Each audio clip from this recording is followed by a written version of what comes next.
Wilson was covered on the one, and so Williams would have been open had he run the right route. This dude. He's a beauty. Firing a coach, getting a wide receiver traded, and now Davante Adams, for the second time in his career, is going to try to go home again. If I could pull Davante aside for a sec, which I can't, I'd have asked him, hey, remember the last time you decided to look around the league and sort of like maybe suggest to your team it's time to trade me, and you thought to yourself, the first thing I want to do is go to a quarterback I've played with before. How'd that go for you, Davante? Like, other than the dinosaur party, what good came out of Las Vegas? Didn't he have 1 year with Derek before? Yes, yeah, he did. They didn't do anything. Right. That's kind of the point. Like, now you're on the Jets, and Aaron's 40. And they're 2-4. Yeah. You know what I mean? Like, that dude should be a Bill. That dude, should be afford him. A Buffalo Bill. They couldn't afford him. They didn't have the cap room to bring him in. So they had to settle, quote unquote, for Amari Cooper, which I actually like for Buffalo. I do too. Like, there's no team in the NFL that's screaming for a wide receiver more than the Buffalo Bills. It struck me this morning after the offseason where every wide receiver available is getting 9-figure deals, and you're wrecking the market week after week, and now these teams can't wait to trade highly paid wide receiver talent. Well, it had me thinking of you, Mark. I tell you what, a little bit later on in the show, maybe we'll have a little conversation about the 49ers' approach at the wide receiver position, because I didn't get it in August, and now I really, really don't get it. But we'll push that aside. Here's kind of the question that I think is the evolution of the sentence that we threw out there first, and you're welcome to fill in the blank if you want. The Niners are favored because, fill in the blank. I would say because we're all stubborn mules. But 888-957-9570 is the number. You can fill in that blank. But I think where we're going, and again, without getting too ahead of ourselves this week, are you expecting them to win this game? And you're not going to ruin your fade the dibbers, because that's 3 days from now. Yeah. And who knows what the hell's going to happen in the world. We don't even know if we'll be alive by Friday. Just ask Kyle Shanahan. But, I guess that's kind of what we're asking y'all. Do you just expect the Niners to win this game? No. Andy Reid does not lose when he gets more than a week to prepare. Off the bye, he's 29-3 or something ludicrous like that. What's Kyle off the bye? He's got a mini bye. He's got a week to prepare. I don't think that this one counts. I'll look up that stat specifically, but Super Bowls, you get an extra week, and Andy's great, and off the bye in the regular year, Andy's great. I don't like the chances of the Niners. It's going to be a good close game, I think, but Kansas City, this is one of those ones where you have a rest disadvantage, even though you are at home, and the Niners are banged up. So we'll get deeper into it. But so are they. So are the Chiefs. Yeah, I guess. Right? No Pacheco, no Rashee Rice. They've pivoted off of that, No Hollywood Brown never showed up. Yeah, and yet they're 5-0. Yep. So that's kind of the point. Yeah. It's kind of the point. So fill in that blank. The Niners are favored because... We'll take your phone calls on that. Are you all just expecting them to win this football game? I know it's only 1 point, but heck, they're favored. They are supposed to win the football game, right? We're brought to you by Safeway. We'll take your calls. Stink joins us in a half hour. Mark Schlereth, it's Willard and Dibbs. Head to Safeway this week for these digital deals for members. USDA Choice Boneless Beef Tri-Tip Roast Untrimmed Twin Pack $4.90.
Now, back to Willard and Dibs. It's a great question. Wow, that's a great question. That's a great question. That's a great question. And that's a great question. On 95.7 The Game. Y'all can watch the show, Twitch and YouTube, okay?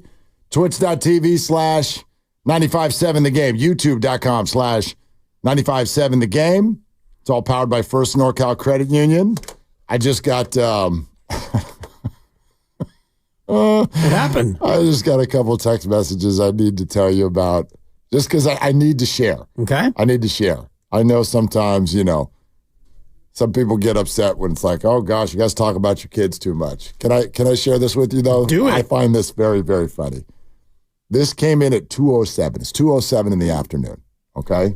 Now, granted, she's at school, and so maybe that's why a little slow on the uptake. It's just always fascinating to me how little kids know about what their parents are doing during the day.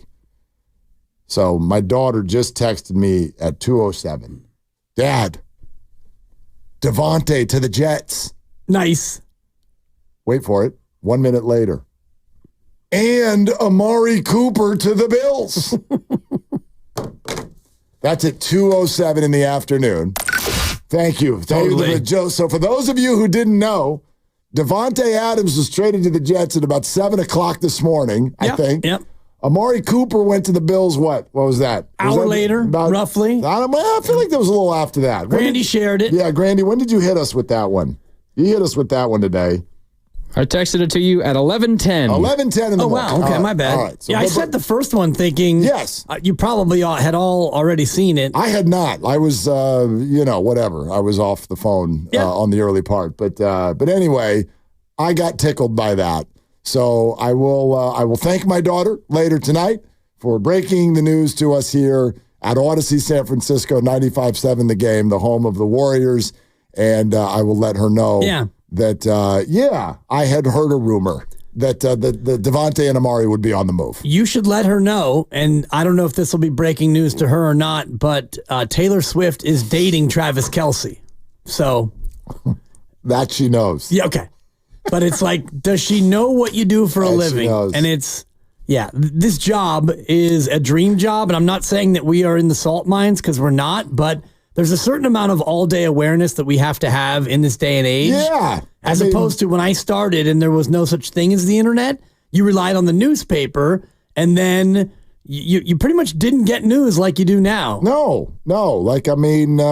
Christy's dad's been playing fantasy football for 40 years or something like that, 50 years. And they used to have to do the stuff by hand the next day. Oh, yeah. Like the newspaper would have to come and you'd have to open it and get the stuff all over your fingers and then pull out a pen and start adding things together to find out, what Jerry Rice did yesterday.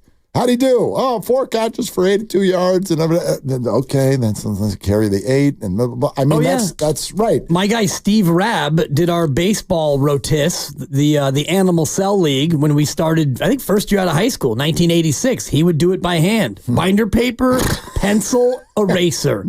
Binder paper. His accuracy was unprecedented. It better be. Oh, he was amazing. Or you lose your job. Shout out Steve Rabb. Yeah. Coco Irabula. Oh, amazing. So anyway, we are aware that Devontae Adams is on the move. Yep.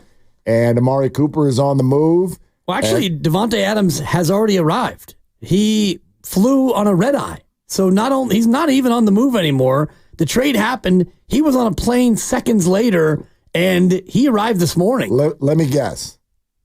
Hammy's feeling good. I think he ran there from Vegas to New York. Poof! Healed and ready. You know how Aaron Rodgers has his weekly hit on the Pat McAfee show? Yeah, what'd he say? Well, Devontae Adams was in, I don't know if it was Rodgers' house, apartment, wherever it was.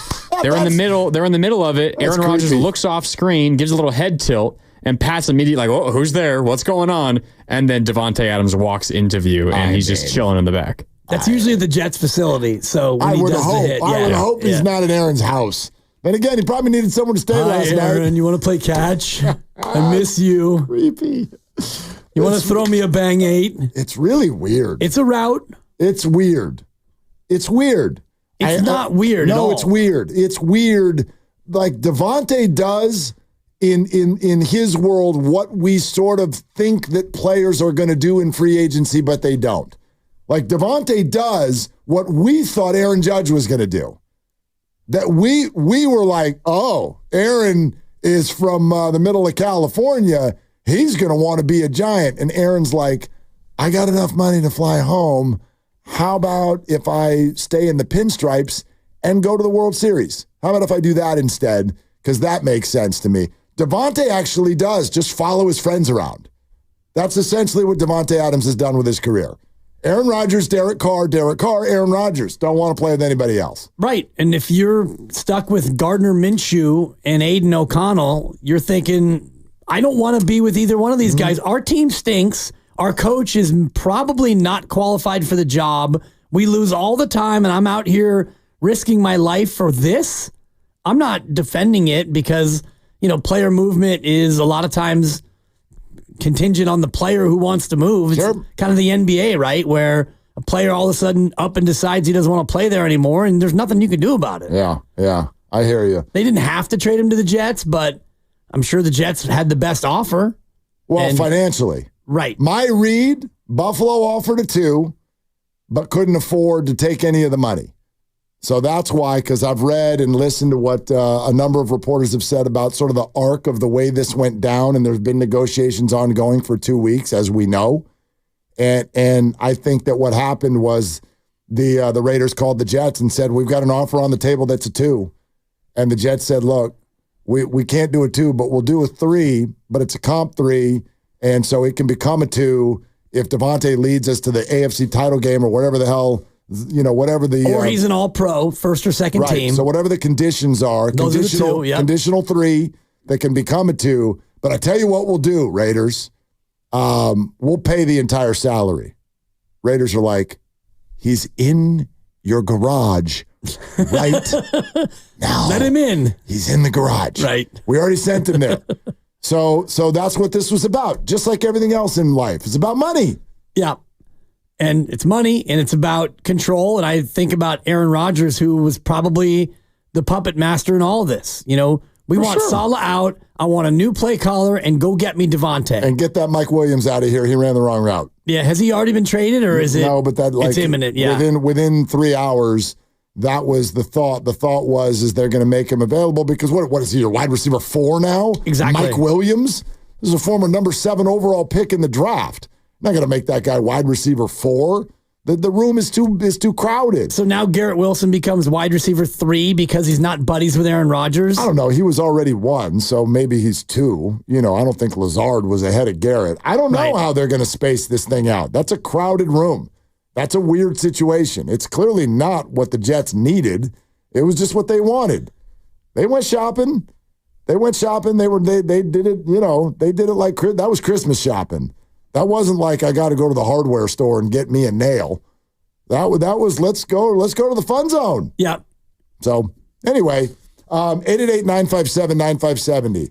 Like, without giving up everything that's coming later this week, how would you answer that? Like, are you expecting the 49ers to win this game? Is that the way everybody's minds are thinking right now?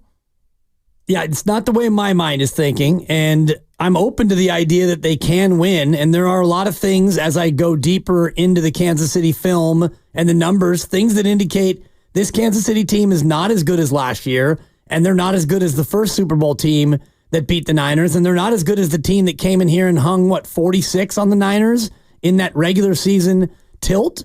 This team is undefeated, so I'm not taking anything away from them, but I look at certain things that I've seen on film and, some of the stats and the numbers would indicate that this team is 5-0, not by luck, but they've had a couple of close games go their way. The Niners have had a couple of close games not go their way. If the Niners were 5-0 and KC was 3-2, or, the Niners would be 6-0, I guess, because they've played 6 games, the Niners would be favored by probably 5.5. Probably. 5 or 5.5. But because the Niners have gacked away a couple of games and Kansas City stayed perfect, that's why the number's only 1. I think the Niners roster is better, and I think that being at home is a big factor, and the turnover differential is galling. How Kansas City, they've thrown 6 picks and they've fumbled twice. They've only generated 4 takeaways in 5 games, which is what has led them to be a -4. Well, the Chiefs right now are a football team that sort of defies logic on a number of levels. The only thing that's logical is that we already knew they're good and their record is good. So that's logical. But it's like you said, you can lose the turnover battle. You can never look explosive in terms of your offense. I mean, what's their point total this year? Their highest point total this year, 27 on opening night against the Ravens. They've not gotten to 30 points once this year. Mahomes only thrown for 300 yards once this year. Their top receiving option is hurt. Their running back is hurt. The guy who's supposed to be their second receiving option is hurt and never even got there. They lose the turnover battle. He does not look great. Mark Grandy's on airwaves in a top market saying that Brock Purdy has looked better than their quarterback, who's the face of the league. We'll get to it, Grandy. Don't worry, because I'd love to hear more about what happened yesterday. But, it all defies logic that they're 5-0. Nobody's watched any of their games and came away going, well, they look good. Everyone says the same thing. Chiefs don't look right, but they won. Right. That's how they come away. And I would argue, is that not the biggest concern that everyone would have about this weekend? Is that the takeaway is, well, gosh, again, the Niners looked like the better team and lost. Well, that's the nightmare. Yes, but for me, the thing that would make that the most likely to happen is the fact that their defensive coordinator, Steve Spagnuolo, is a lot like the defensive coordinator who you already faced, and he made things hard on you, and that's Brian Flores in Minnesota. And if you look at the defensive metrics, Kansas City and Minnesota are 1 and 2 in a number of those metrics, and things like pressure percentage and blitz percentage. These are things that the 49ers offensive line and Brock Purdy against Minnesota, they've struggled with that.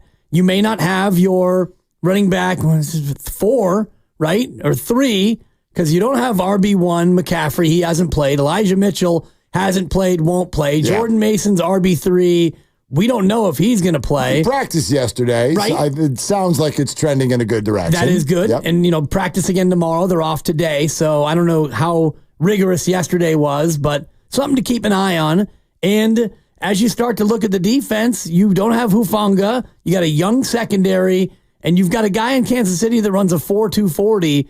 And just watching the New Orleans tape again this morning, there was, I think, 3 plays where the play was, hey, Xavier, run as fast as you can by everyone, and we're just going to chuck it up to you. Well, and what did Brian Baldinger call the Niners just a week ago? Slow.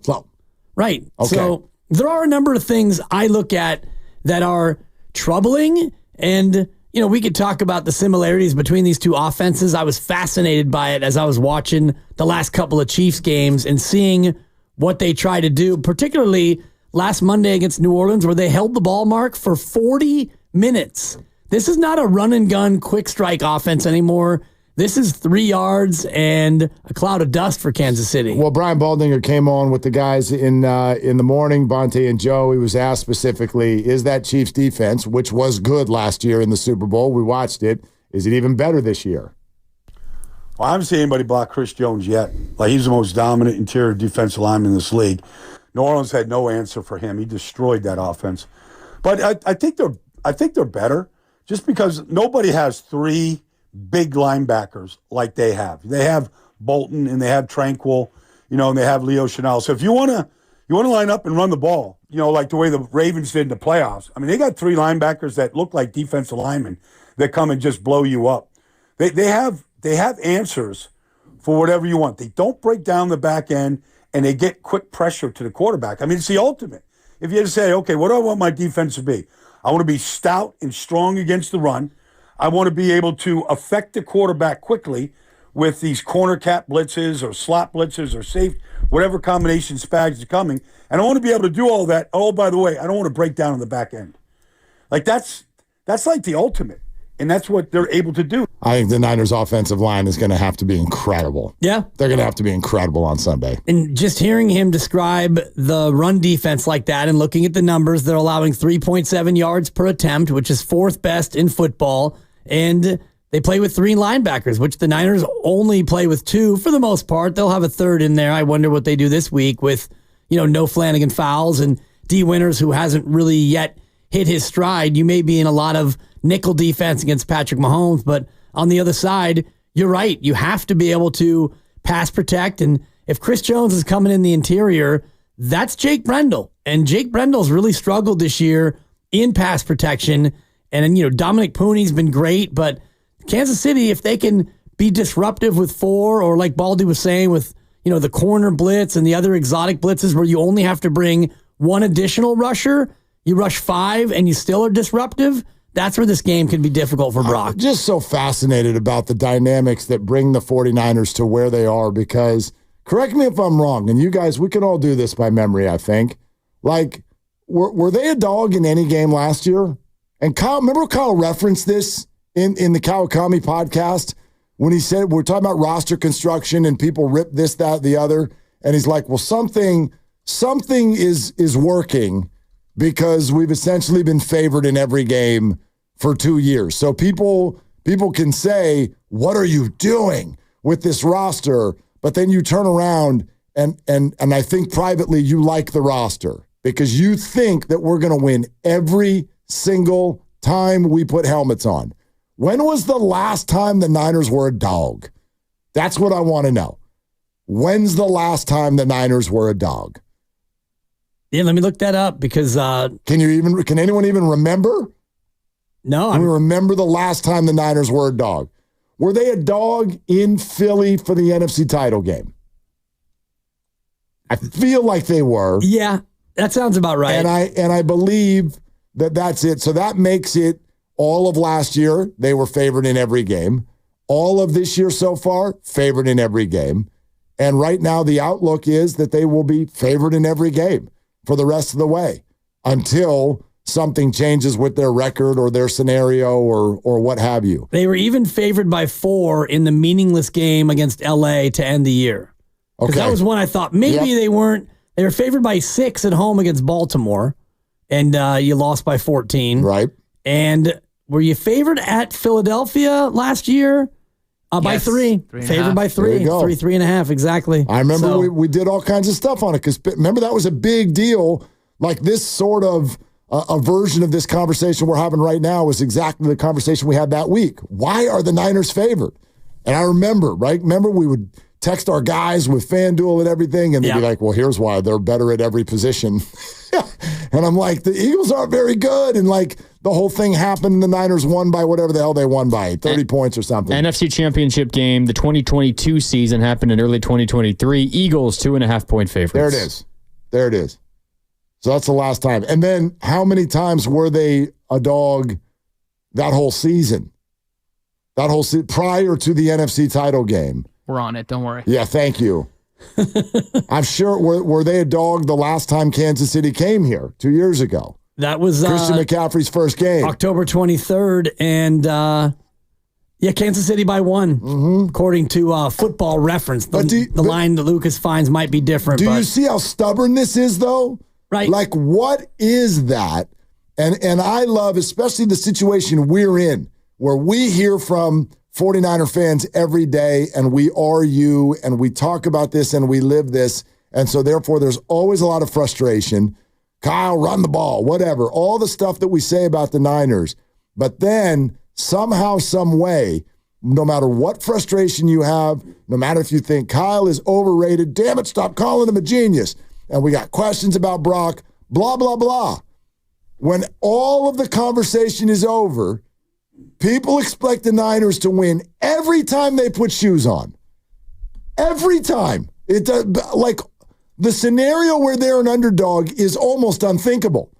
It's almost unthinkable. It's like, I don't know, how about if we draft a QB with the last pick in the draft, have 2 other quarterbacks get hurt, have him break some ribs, and then we'll put this innocent little flower that looks like he's never played football before, and let's put him on the road in Philadelphia in a cold environment with the Super Bowl on the line.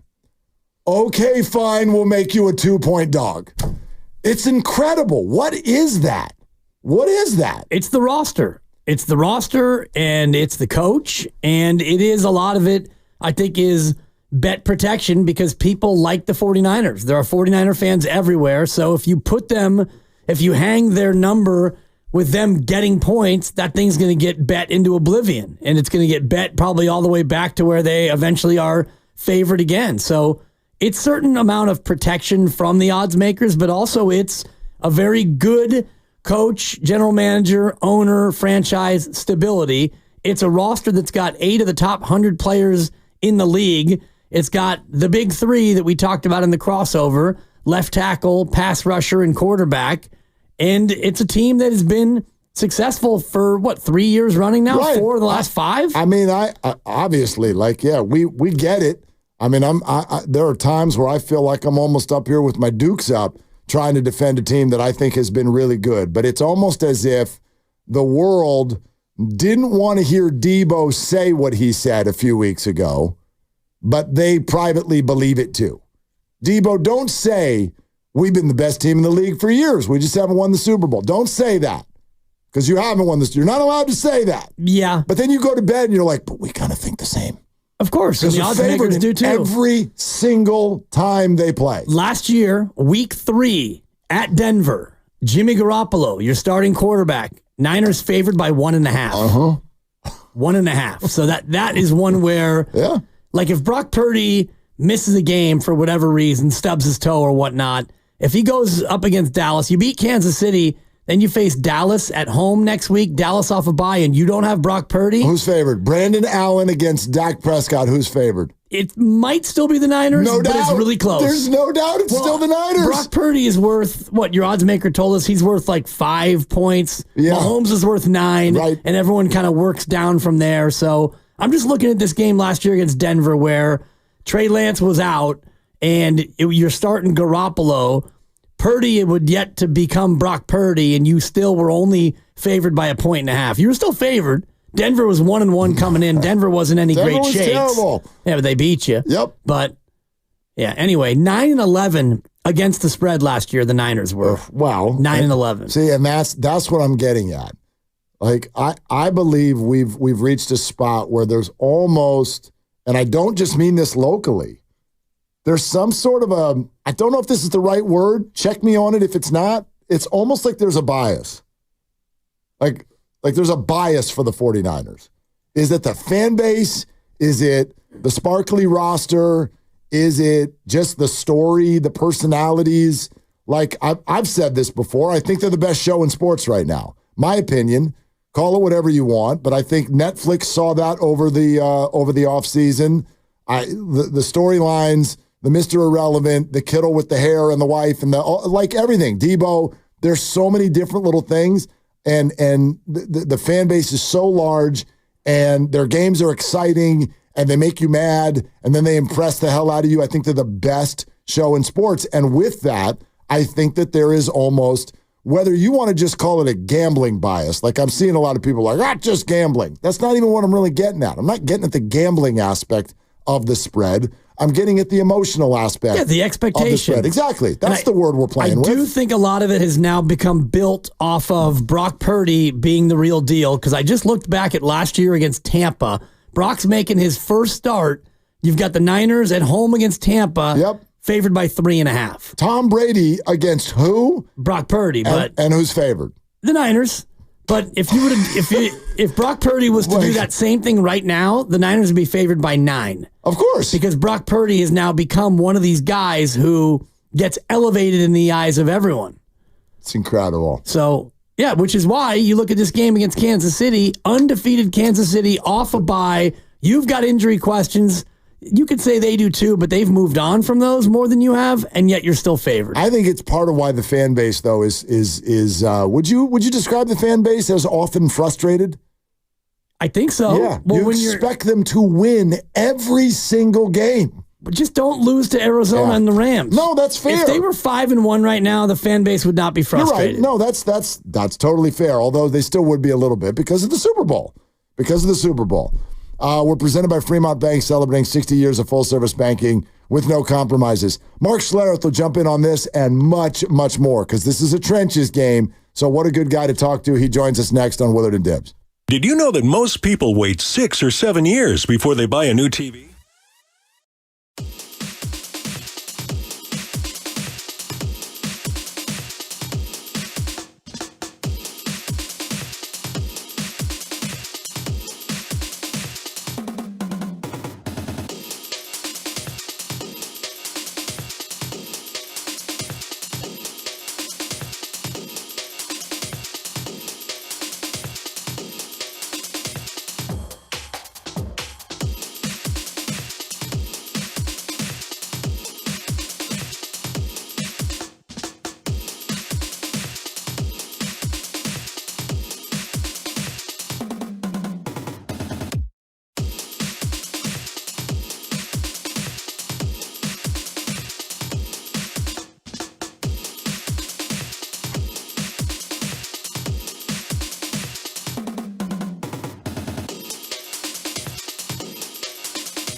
In HD1 San Francisco on Odyssey Sports Station. Always live on the free Odyssey app, Twitch, and YouTube. Powered by First NorCal Credit Union.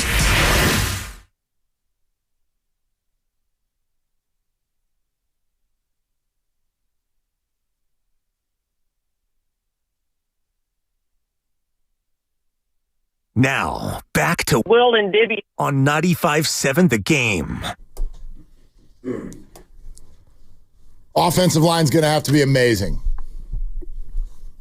Yeah, this KCD, the front, Chris Jones is a problem, Mark. Niners have 99 problems, and he's probably more than just one. Exactly. So let's talk to someone who knows a thing or two about blocking those crazy kinds of defensive linemen. We go out to the River Islands guest line. We're joined by Odyssey NFL insider Mark Schlereth, host of the Stinkin' Truth podcast. Insider calls are brought to you by Hellman's Real Mayonnaise. Mayo game day be delicious. Hey, Stink, what's going on? Not a whole lot. How you guys doing? We're doing good, man. Hey, trench warfare, we think, in this one. Niners and Chiefs this week. And Chris Jones, obviously, you could argue, has won not one, but 2 Super Bowls that the 49ers think that they could have, should have had. So, like, what's the plan there? How do you slow down Chris Jones? Yeah, that's the $64,000 question, right? How do you slow that guy down? He's an absolute beast. He's a problem. Certainly at the end of a game, you don't forget to block him. That's certainly one thing you can't do, like at the end of the Super Bowl last year, which is mind-boggling. Anytime you see 95, that's a guy that you've got to, you've got to take care of, and you've got to definitely have a plan for him.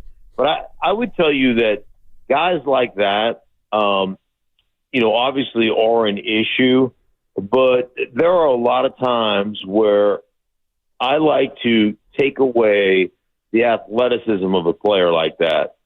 And what I mean by this, and this is almost counterintuitive, when you get a guy that is that big, that strong, but that athletic, make sure that you attack that player where he has to keep his feet still. Meaning, don't let him use his athleticism. So one of the big plans, and this is something goes back to my playing days when we played against Lawrence Taylor, when we played against guys like, like Warren Sapp, when we played against a guy like Junior Seau, we ran right at those guys. Make sure you load those dudes, make those guys play right there where they can't beat you to the edge, and then run down the line of scrimmage and use that athleticism, not only the size to beat you at the point, but take away the athleticism. And then how many different schemes can you get? Like, can you invite that dude upfield and have a tight end trap his ass, or, one of those type of things where you get that guy thinking about multiple schemes that he's got to defend that are coming right at him. So that's always one of the things that I want to slow a dude down, and I want to take away his ability to use athleticism. Take that away from him. Make him play right there. Make him defeat double teams. Make him defeat the ball at the point of attack. Easier said than done, but I would rather make him defend that way than let him use his extreme athleticism to beat you on an edge and then come screaming down the line of scrimmage and hit you 4 yards in the backfield. How does that jibe with what the Niners try to do vis-a-vis the outside zone? Would this be out of character for the Niners to then suddenly become an off-tackle team just to try to keep him in his spot? Well, I mean, the outside zone is an off-tackle play, but it's an off-tackle play that oftentimes cuts back. But if you go through Kyle Shanahan's repertoire of running plays, I bet you outside zone is no more than 50-50. Like what they run as far as gap, as far as duo, as far as duo would be gap, no puller, gap plays, pin and pull plays. They are so much more diverse than we were when Mike Shanahan was coaching me in Denver. Like, yes, that's their staple play, but I bet you their zone stuff only accounts for about 50% of what they do. So they're a very balanced offensive football team that they run multiple schemes. So, it's not, I think there's a bit of a misnomer because we've known them to be this outside zone team for so long. They run counter, they run power, they run, fullback counter and tight end counter and all that kind of stuff. So they are a more diverse team than that. And so then it just comes down to, how do we get great double teams on that guy? How do we attack him at the point of attack? Insider calls are brought to you by Hellman's Real Mayonnaise. You can purchase Hellman's at your local Walmart, Kroger, or grocery store to add extra deliciousness and creamy flavor to your game day dishes. This football season, we're talking with Stink. Mark Schlereth here on Willard and Dibs. Hey, Stink, can you speak to what we fans look at as an assumed mental edge? The Chiefs have had such success directly against the 49ers. How does that affect the 49er locker room in a game like this, knowing that they just haven't been able to get over the top against this team? Yeah, well, I think if you look at it, the 49ers have really played them well, and in 2 Super Bowls, have had the edge in 2 Super Bowls until you give, Patrick Mahomes an opportunity at the end of a game.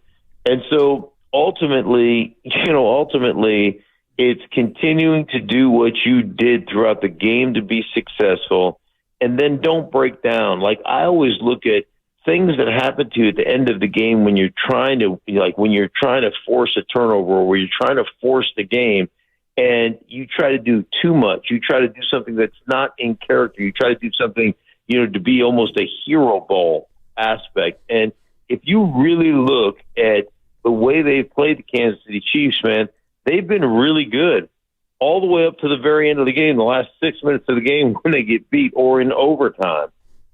So, like, out of character, you talked about the mental aspect of it. Like, I truly did not understand, and, don't let Kyle hear this, because I've known Kyle since he was 12, but I did not understand taking the ball in overtime in the Super Bowl, right? And creating a situation where Mahomes is in 4-down territory from the second he gets the ball.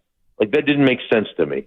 And so just little things, that you look at that may be out of character of the way you would normally do it, because the one thing the Chiefs do better than anybody else, and they're human, and they have not dominated teams this year by any stretch of the imagination, but in critical moments, both offensively, defensively, and special teams-wise, in critical moments, those guys just make the big-time play in critical moments. And I think a lot of that is the psychological advantage that you talk about. I think there is a pucker-up factor when they get the ball late at the end of the game, where they're the ones going, like the opponent is going, oh, gosh, here we go. So, that is just playing your game and continuing to play your game throughout the entirety of the game. And, the other thing is, it'd be really nice to have the ball, late in the game with a lead, and where you can sit on it. You don't give it back to 15. But easier said than done. And that's, to me, why the Chiefs are really that good. Yeah, the pucker factor is something that is talked a lot about here in the Bay Area from fans. Stink, which would you rather have? Would you rather have the ball down 4 with Brock Purdy needing a touchdown, or Kansas City with the ball down 4 needing to stop Patrick Mahomes? So I would, I don't want to have to stop Patrick Mahomes. The guy's he's a freak show. So I would trust Brock Purdy in that situation more than I would trust my defense stopping Mahomes. So that's the direction I would go. And I think Brock Purdy, I'm a huge Brock Purdy fan. I think the dude is a phenomenal player, and I think he's played exceptionally well considering, some of the injuries, some of the inconsistencies, no Chris McCaffrey. And I know a lot of people will sit there and say, well, Jordan Mason's really running the ball well, and they ran the ball exceptionally well against Seattle. They ran it really well, and blah blah blah. Dude, it's just McCaffrey's just a different dude. He's he's a difference maker, and him, not only running it but catching the things he does. The packages and the time you have to spend thinking about how you're going to take him away, especially in the passing game. It just makes them a more dynamic unit, and it just makes them a different football team. Stink, our listeners may not know this, but the conversations we've had with you earlier this season, you have expressed a bit of a head-scratching reaction with regard to the way the Niners ended up paying Brandon Ayuk. And on a day like this, where 2 big-name wide receivers are changing teams, I'd love to know your overall view of what the league is doing with this position, and then specifically the 49ers. Like, they paid Brandon big dollars. They restructured Debo, which makes him harder to cut at the end of the year. And they've used first-round capital on Ricky Pearsall, who is now practicing. And Jawan Jennings has broken out. Can you make that make sense? No, you know what? There's this. We see this happen, this cyclical nature of different positions, and we saw it a couple of years ago with the safety position. Remember when everybody was wanting to, hey, we need a middle of the field eraser at the safety position to, and we're going to pay that guy $15-16 million a year. And then what happened this year? Basically, all those dudes got cut or released, right? And they all re-signed for 1 year, $7 million deals. There's, I think, one or two safeties that got paid this offseason. But there has been a market correction in that. And I think there's 2 or 3 receivers that are big-time difference makers, But for the most part, like the rest of them, they're like you gotta have a number one guy. You gotta have a true number one receiver. But like I think it's become it's in a game where it's everybody's a dependent position. I think receiver is the most dependent position of all dependent positions. Like 10 of the guys have to do their job exceptionally well for that dude to make a play. And I think there's a few guys that, yes, are that kind of difference maker, but there's only a handful of those guys. And I think there's a lot of guys that play the game that are really good at it that, you don't have to pay them the way these receivers have been getting paid. I think you'll see a market correction. It might be not for another year or 2 or 3, but I think you will see one eventually. And I think we're seeing some teams already self-correct, and Green Bay let Davante Adams go, and now he's on to another team, and they're using a lot of younger talent. And I look at Kansas City, even if they had Rashee Rice, their receiving core is very underwhelming. When you watch Kansas City, are you seeing a shift in the way they approach their offensive football with the personnel they have? Yeah, I mean, last year I think they led the league in 2 tight end formations, if you can believe that. So, with Kelsey and with Gray. And so, and then the way they ran the ball last year, like all of a sudden Andy Reid, who doesn't want to run the ball, it became a legit weapon with Isaiah Pacheco, and then the receiving game out of the backfield with Isaiah Pacheco. And then, like I said, the 2 tight end formations. And so you've seen, this shift, and then they had a ton of success with Rashee Rice, and now obviously Rice is hurt, but I mean, I think you've seen some of those shifts, if you will. Guys are still going to get paid, and they're still, everybody's important on a football team. It's important to have dynamic, big time playmakers. But again, I think that that's one of those market corrections that I think you're going to continue to kind of see. Stink, Mark Schlereth with us here on Willard and Dibs. Hey, do you buy into ideas like this in the regular season, that a game sort of means more to one team than the other? It feels like the 49ers need this more than the Chiefs. Do you buy that, and does it matter? Oh, yeah. There's always a few litmus test games along the way that, when you're a team that has either struggled against another team. I remember early in my career in Washington, my first, 2 years in the league, man, we could not beat the Giants. Just flat couldn't beat them. And changing that tide and beating them in 91 was like a big time almost sigh of relief for us. And, it's one of those things that you're like, all right, we are good. We are that good. And, went on to win a Super Bowl that year. But same thing goes back in my day when I played in Denver. If you went to Kansas City, even if you didn't win in Kansas City, because it's so tough to play in Kansas City, even if you played the Kansas City Chiefs type under Marty Schottenheimer, they had a really good team back then. You always felt coming out of there like, damn, we're pretty good. And so there are those litmus test games for any organization that you look at, and it means more to me than it does to them probably. And yeah, I would definitely say, based on past Super Bowls, this is one of those games for San Francisco. Does that also apply to the coach and the offensive play caller and Kyle Shanahan going up against a defensive coordinator who's kind of had his number a little bit? Does that ratchet up the pressure on Kyle a little bit to try to figure out how to get by the Spagnuolo scheme? Absolutely. And Spagnuolo, let's face it, that dude is right now the best coordinator in football. Like, you watch the adjustments he makes during the course of a game. You watch the way Kansas City plays, the plays they make, and they're talented. They're super talented without question. But they are super solid, man. They are disciplined. They play hard. They fly around. They hit you. That's a challenge when you face a guy that's really smart and really good and really understands your scheme and kind of how to defend you. Mark Schlereth with us here on Willard and Dibs. How do you take stock of this thing after what the Niners did last Thursday night, right? Like, I was thinking about the idea that compare Dallas and San Francisco, by the way, who play the week after the Chiefs. They're both 3-3, but not all 3-3s are kind of built the same. How would you do a state of the union of the 49ers right now? Yeah, well, I mean, obviously 3-3 is not where you want to be, but that was an impressive victory the other night against Seattle. You're coming off the mini bye week, and, you're going to get healthy. And the way they ran the ball, that was impressive to me with a bunch of backup running backs. Like, all those things, you take stock in those things. And, Brock Purdy, like, one of the things that I mentioned after that Thursday night game was, I know that Brock is athletic, and I know that he's got really good feet.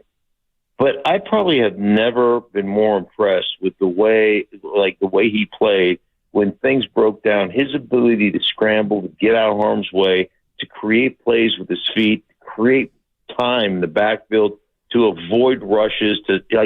I just thought his pocket presence was unbelievable, and I thought his athleticism was more dynamic than I've ever seen it. I was like, I don't remember him being. I know he's a good athlete. Don't get me wrong, but I don't remember him being that dynamic a scrambler.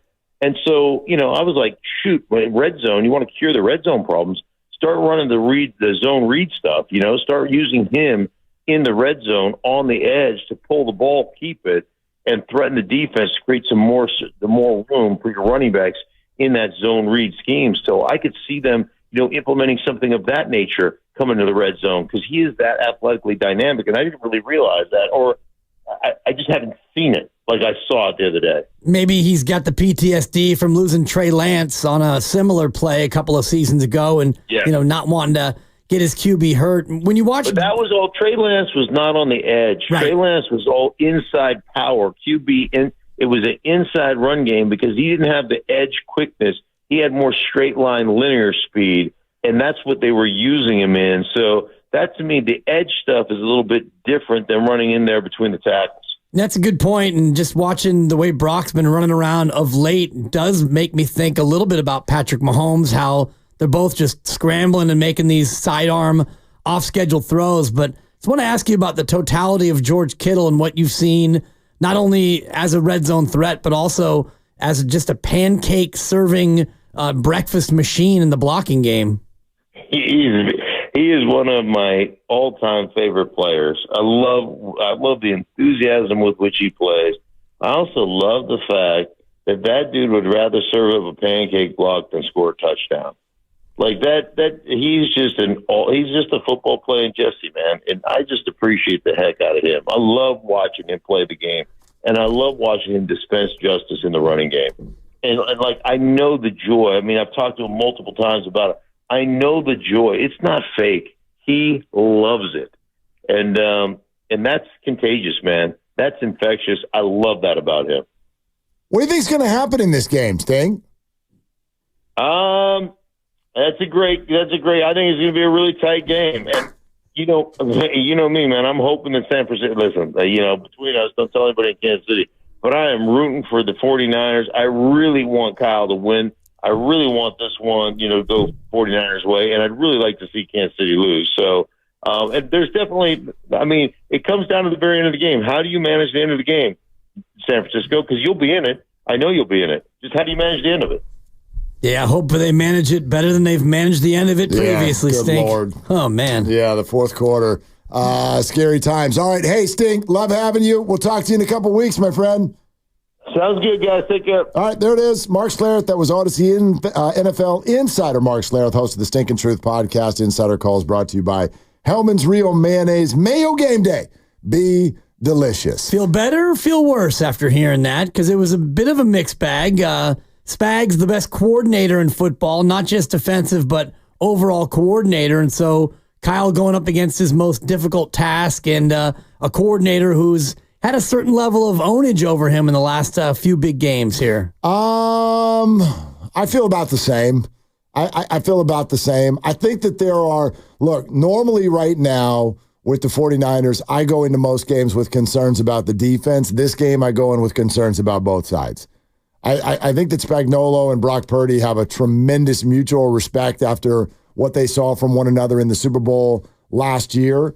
I think both of them are going to get some wins, play by play, series by series. So the Niners will put up enough, I guess. What does enough mean? You're going to need 24 points. Yeah, I think 24 is the number. Points to win this game. I think that they've got a great chance to put up enough.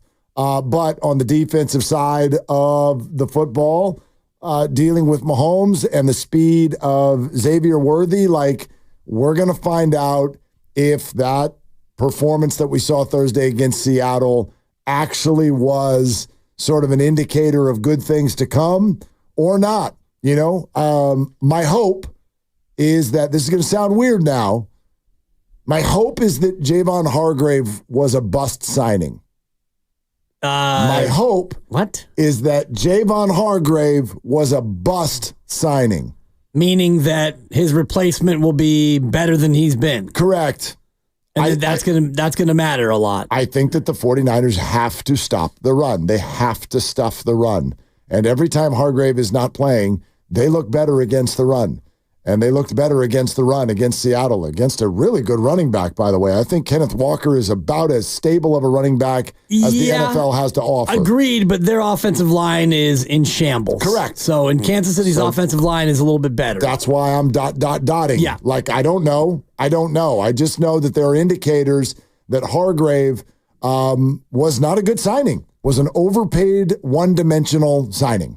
Yeah, that's possible that that's the case, but it's going to be incumbent on whoever's going to be in there replacing him that they are able to stop the run. And also you've got to really stop the scheme, because what I saw in the New Orleans tape from earlier is Kansas City's going to pull out all kinds of all kinds of trick plays, and including their last touchdown where they went direct snap to Travis Kelce. Mahomes was 8 yards behind him, and they ran a read option with Xavier Worthy and Travis Kelce, and they gave it to Worthy, and he scored from about 8 yards out. So I'm just a little concerned about Nick Sorensen getting out-schemed and getting kind of owned by a Kansas City offense that can be very, very fun and dramatic and trick plays, and they've got speed the Niners can't match. There are certain parts about this that are scaring me. I want to go back to the question and what we were talking about with him as well, and his thoughts that there's going to be a correction in the wide receiver market.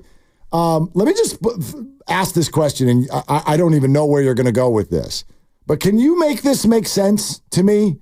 So go back to when the Niners drafted Ricky Pearsall. What was the thought? The second that you hear his name, they're trading somebody.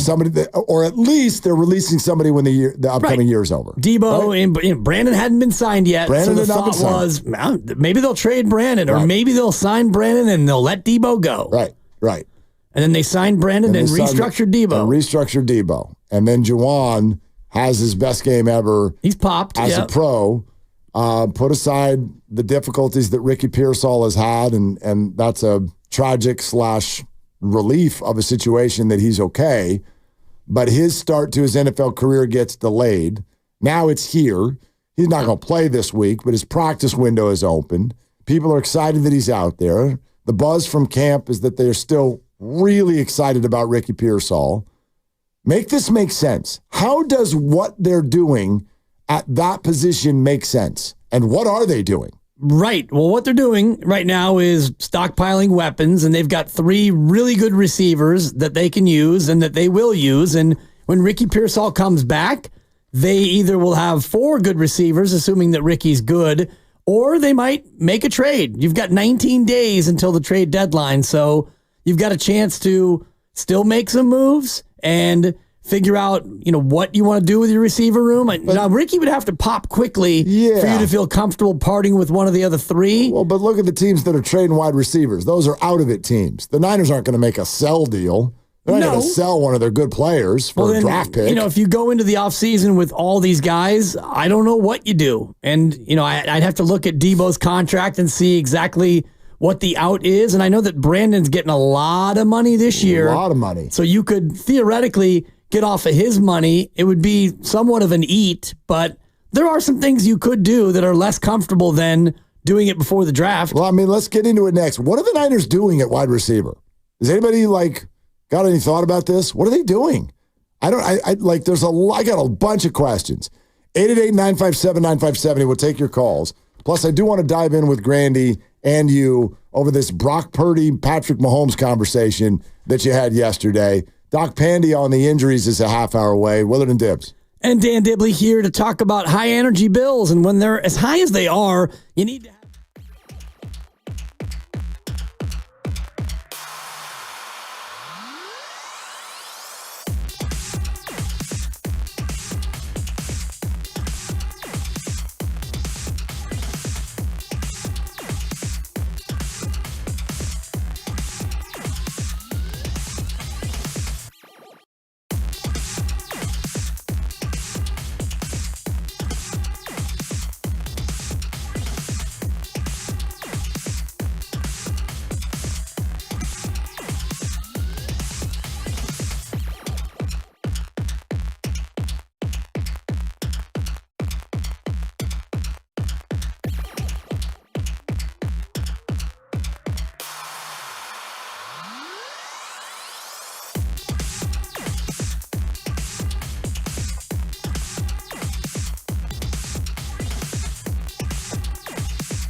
What do you think's going to happen in this game, Sting? That's a great. I think it's going to be a really tight game. Now, back to Will and Dibby on 95.7 The Game. Bro, that question felt like my fantasy game last night.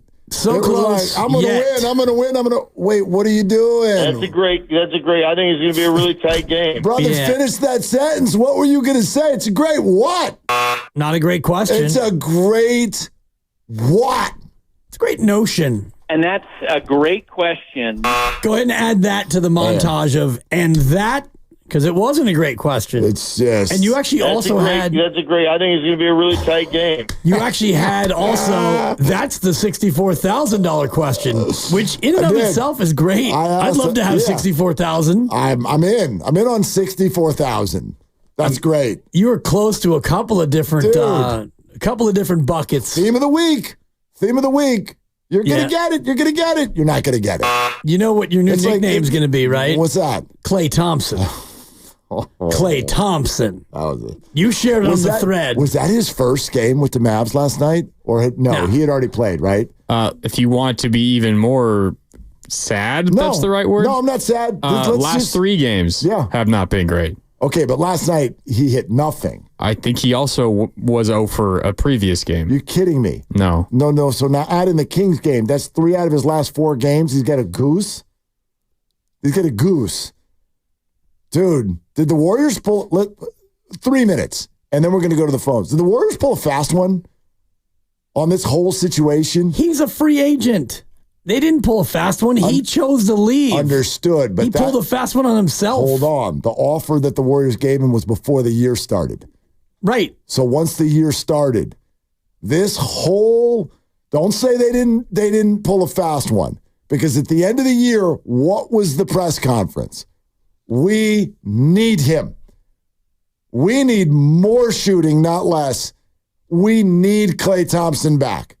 Mike Dunleavy, what do you say? We need Klay Thompson back. And we have told him that. Was that all lip service? Did you all know, Warriors? Did you know? Are we secretly going, say to the public, we need Klay Thompson, and then in the back room, bro, he's washed. We're going elsewhere. Don't say anything because we need to pull off a sign and trade. We need to drum up interest in Klay Thompson. I'm just putting it out there. It's possible. 0 for 9? Did you all watch the video of one of his teammates making a steal at half court? Klay is standing by himself on the left wing for a 3-pointer. So is another Maverick in the corner. What do the Mavericks do? Looked right past Klay. Passed it to his teammate. I'm not throwing it to you, Klay. Like, what? It's preseason. I'm not overdoing this, but what the hell is going on? What's going? He can't hit a shot. He was 3 for 9 in the previous game. 3 of 5 from 3. He had 10 points. Okay. He was a -19 in a loss to Utah. That was the second preseason game. 0 for 9 last night. And in the opener against Memphis, a game that Dallas also lost, Klay Thompson was DNP. So he's played 2 games. Okay. Yeah, I saw a post on Twitter, and they put together the last game as a Warriors. That's where I saw the other 0 for, which was the 0 for 10 against the Kings. But he's 3 for 18 so far. Yeah. On the preseason. What's your point? Preseason. Preseason. Okay. I don't think that they pulled a fast one. I think that they wised up after they saw the year, and then when it came time for another offer, that's when they were like, we're going to go in a different direction. Do you believe that they meant what they said? About we need Klay Thompson back. And we have told of course. Him that. You do? Yeah. I don't. Well, they had a chance to really show it, so show me, don't tell me. And they didn't. Right. They told you, not showed you. And they were masterful in getting something out of it. So you ended up with Buddy Hield and Slow-Mo, and you're able to get a couple of players that you actually probably really wanted. And it's early. No one's writing Klay off, but no. If you're a Mavericks fan, and all the talk a month ago was, man, these 3, the big 3, what a fit. Watch out, Western Conference. We got Klay. Just call your buddy Michael Thompson. See how he's doing. Yeah. Just check in with Michael. You won't. I will, but okay. Not today. Not today. Yeah. I got a sneaking suspicion the Warriors are going to be pretty good this year. Just a gut call. It's early. I'm not reacting to preseason games. They got another one tonight. They're in Vegas. Right. More wins than last year or fewer wins than last year? I'll take the over 46. Over 46? Mm-hmm. I think 46 could be about the number again. Could be. And 46 is usually better than what it ended up being last year, right? Exactly. Yeah, but no, I'll take the over. I think the over-under is right in there. I'll check that out as we pour over wide receiver contracts and what the heck the Niners are doing. Well, yeah, let me just say this, and we do have some Warrior stuff that we'll get to a little bit later, but I can individually sell the idea of any of these players, even though I was quoted, and I stand by, I'm out on Brandon Ayuk. And what that means for those of you who weren't listening to the context, it does not mean I hate the man. It means I would have traded him. It got to a point where I would have traded him. They didn't, and that's fine. And he had a really good game 2 weeks ago. And I largely think even in Seattle, he was fine. Like, all I want to see is you make good on your opportunities. And Brandon has in the last couple of weeks. He hasn't got many opportunities. Hold that, because that's part of my point. Part of my point would be this. Like, you cannot, in this moment, make sense of these four things. You sign Brandon Ayuk to $30 million. You often don't throw him the ball. You restructure Debo, and you draft Ricky Pearsall in the first round. Those four things don't fit. They don't fit. I can't wait to see the way this whole thing plays out. But unless you're telling me that you drafted Ricky in the first round with the thought that you didn't even really want to start him for 2 years, if that's your thought, then I would argue, I don't know, maybe do something else with that first round pick. If you restructure Debo, but you plan to cut him anyway, okay, make that make sense. If you signed Brandon to $30 million, knowing that he was going to get 3 targets a week, okay, I'm sorry. I don't get it. All I would love to know is what is your thought here? You're a great offense. More good players, yay. Meanwhile, Juwan's over here looking his best as well. Right. That doesn't all add up. It seems to be a misallocation of resources, if you ask me. And yes, Dibs, that is a misallocation sensation. Go ahead and hit it before I even say it. You're going to get there eventually. I mean, my God. Well, yeah, that's the way I do things. I don't think that it's, at this point, a misallocation. I don't believe so. And forget the fact that he was a gunshot victim for just a minute. Let's just imagine that they got Ricky in, and Ricky was injured before he got shot. He had 2 different injuries. So you're looking at Ricky, and you're thinking he might be a slow-played project in year 1 anyway.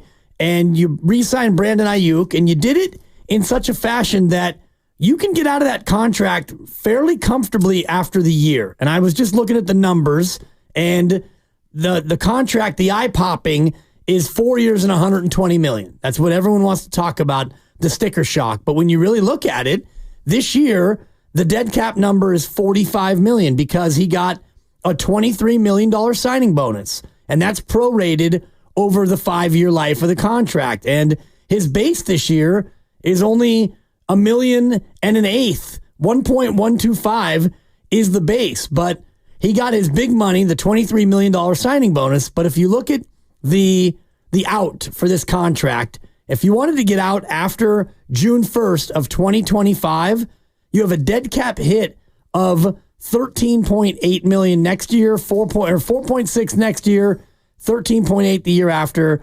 Point is, if you decide at the end of this year that, Brandon, we don't have enough targets for you, and Ricky's pretty good, and we like Juwan at his price, and Debo's our rock, and you decide that you want to move on from Brandon and you want to trade him next summer, your dead cap hit's only $18 million. But what a weird thing to do seconds after signing him to one of the richest wide receiver contracts in the whole league. Well, it's not right after. It is. You're giving him a year. You're giving all this a year. The deal hasn't even started yet.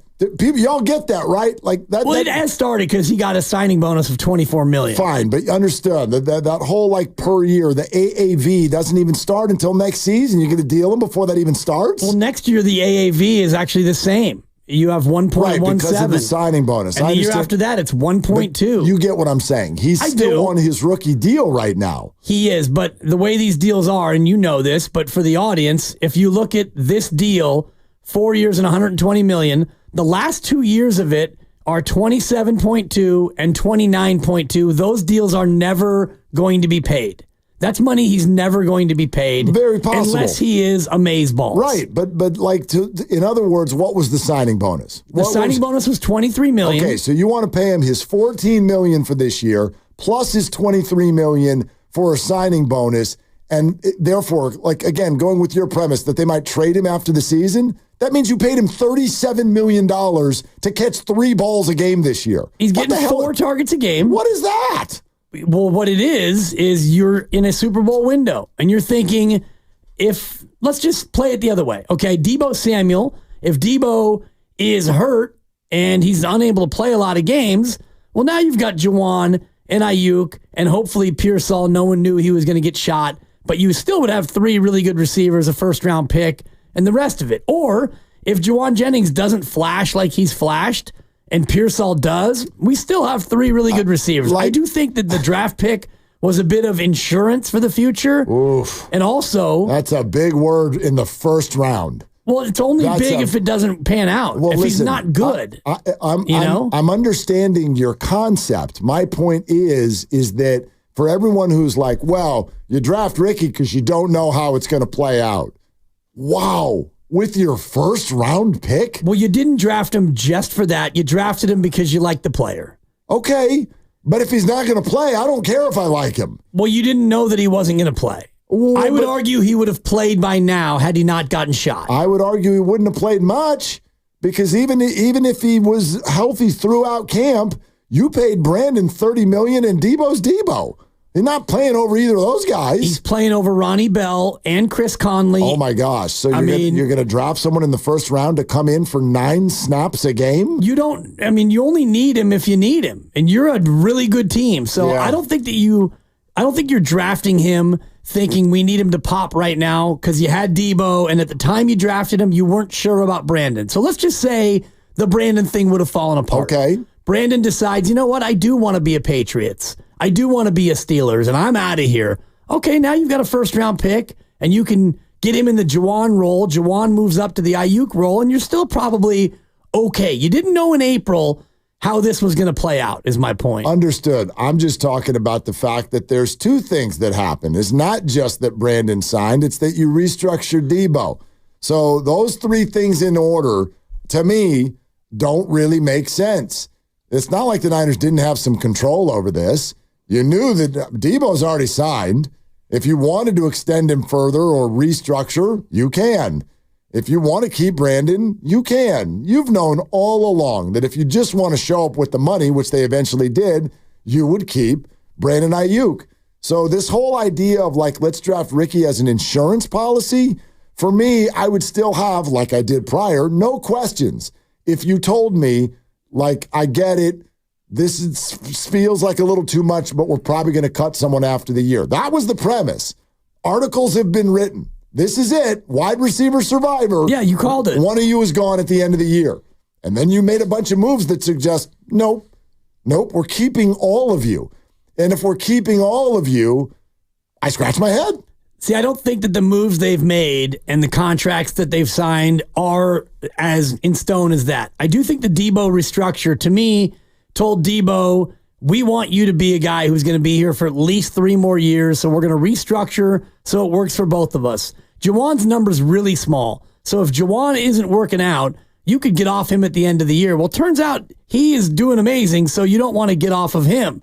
Ayuk is the interesting one because of so much of the money was paid in a signing bonus. If Brandon doesn't work out, and so far he's been fine. He's not worth $30 million a year. Not even close. But if you get to the end of this year and you realize, man, Ricky Pearsall, we got something, and Juwan's making peanuts, and Deebo's our guy. Well, Brandon, now we're going to trade you, and you know what, Brandon? You don't have a choice of where we trade you. Correct. Jordan Poole, you're going to go be a Washington Wizards. Right, but how many people who are acquiring players want that kind of contract already in place? Not many. Just take a look at what just happened with Davante Adams and Amari Cooper. Teams don't want to acquire you, or you are less attractive and will get less in return if you're making that kind of money. So my only point here, don't forget the fourth thing. It's not just we paid Brandon, we restructured Debo, and we drafted Ricky. It's also we paid Brandon and then decided to sort of just sparingly use him. It's just weird. I'm not mad at it. Yeah. You're right. It's got ways that it can still play out.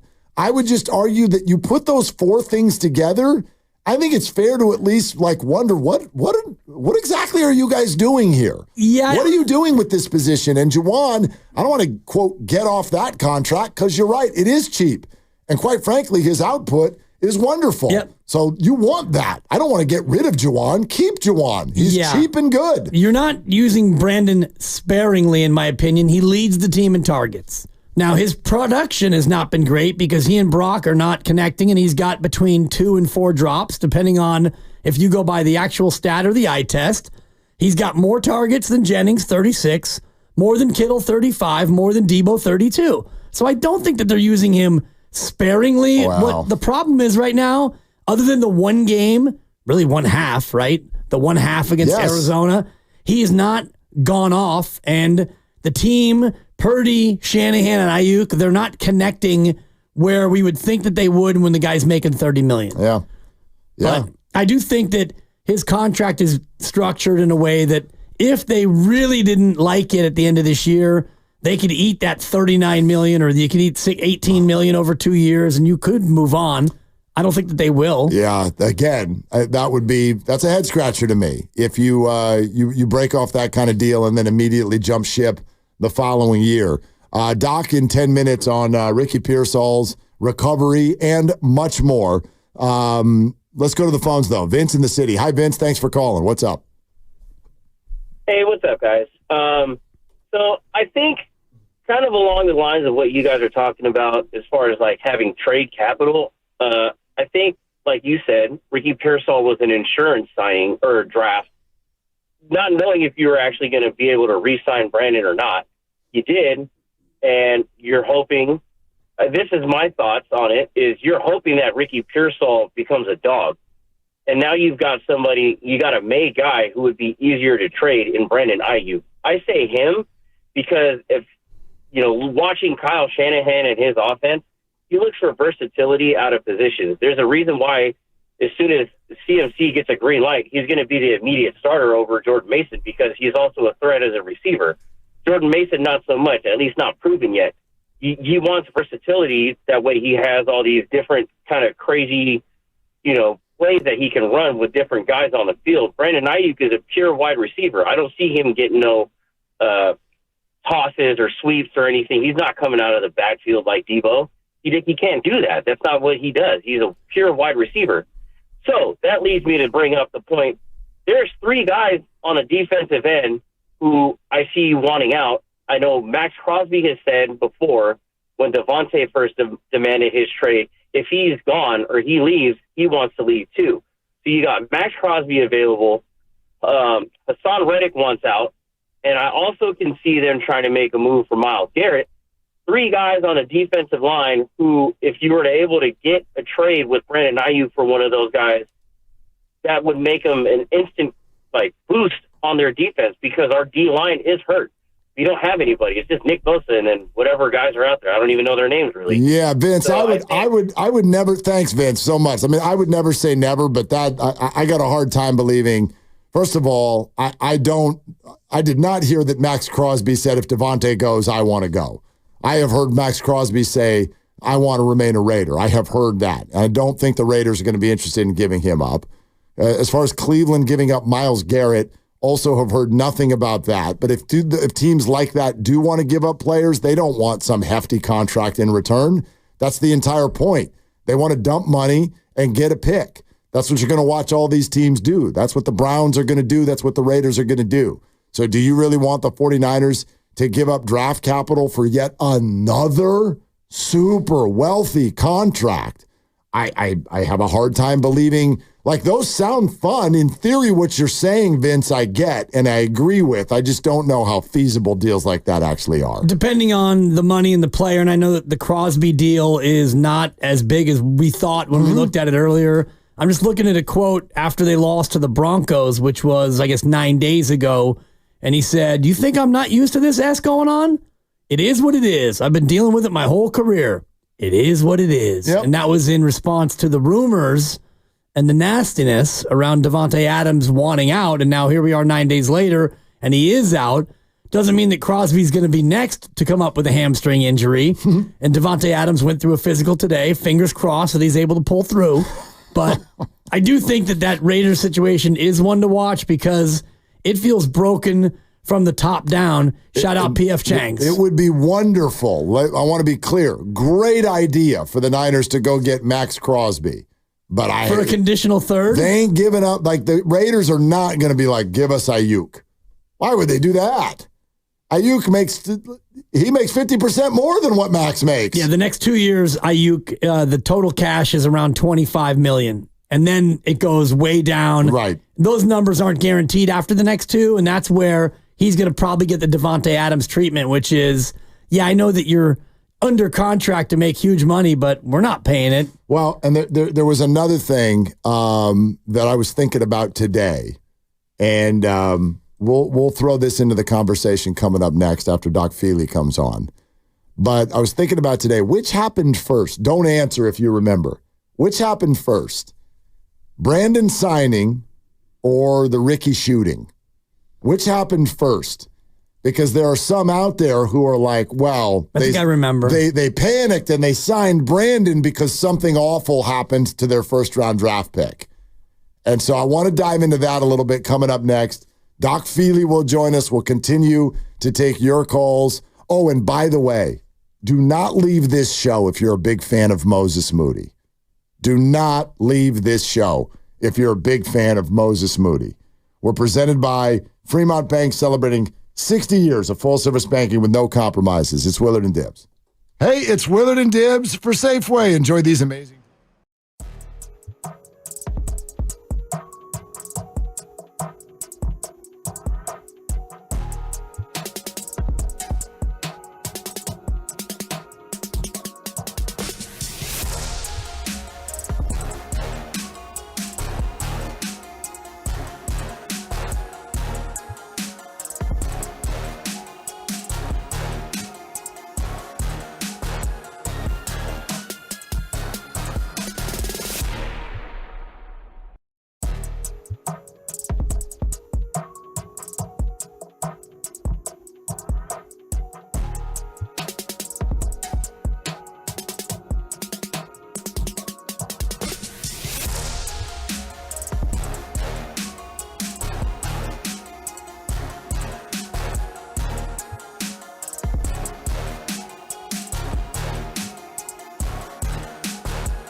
on 95.7 The Game.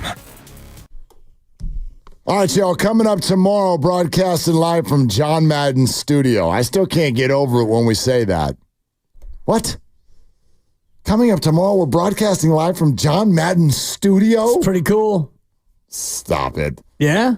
Well, remember the great John Madden. Members of the Madden family are going to be there. Mooch is going to be there. He'll join us right on site at 3 o'clock. We'll celebrate all of that.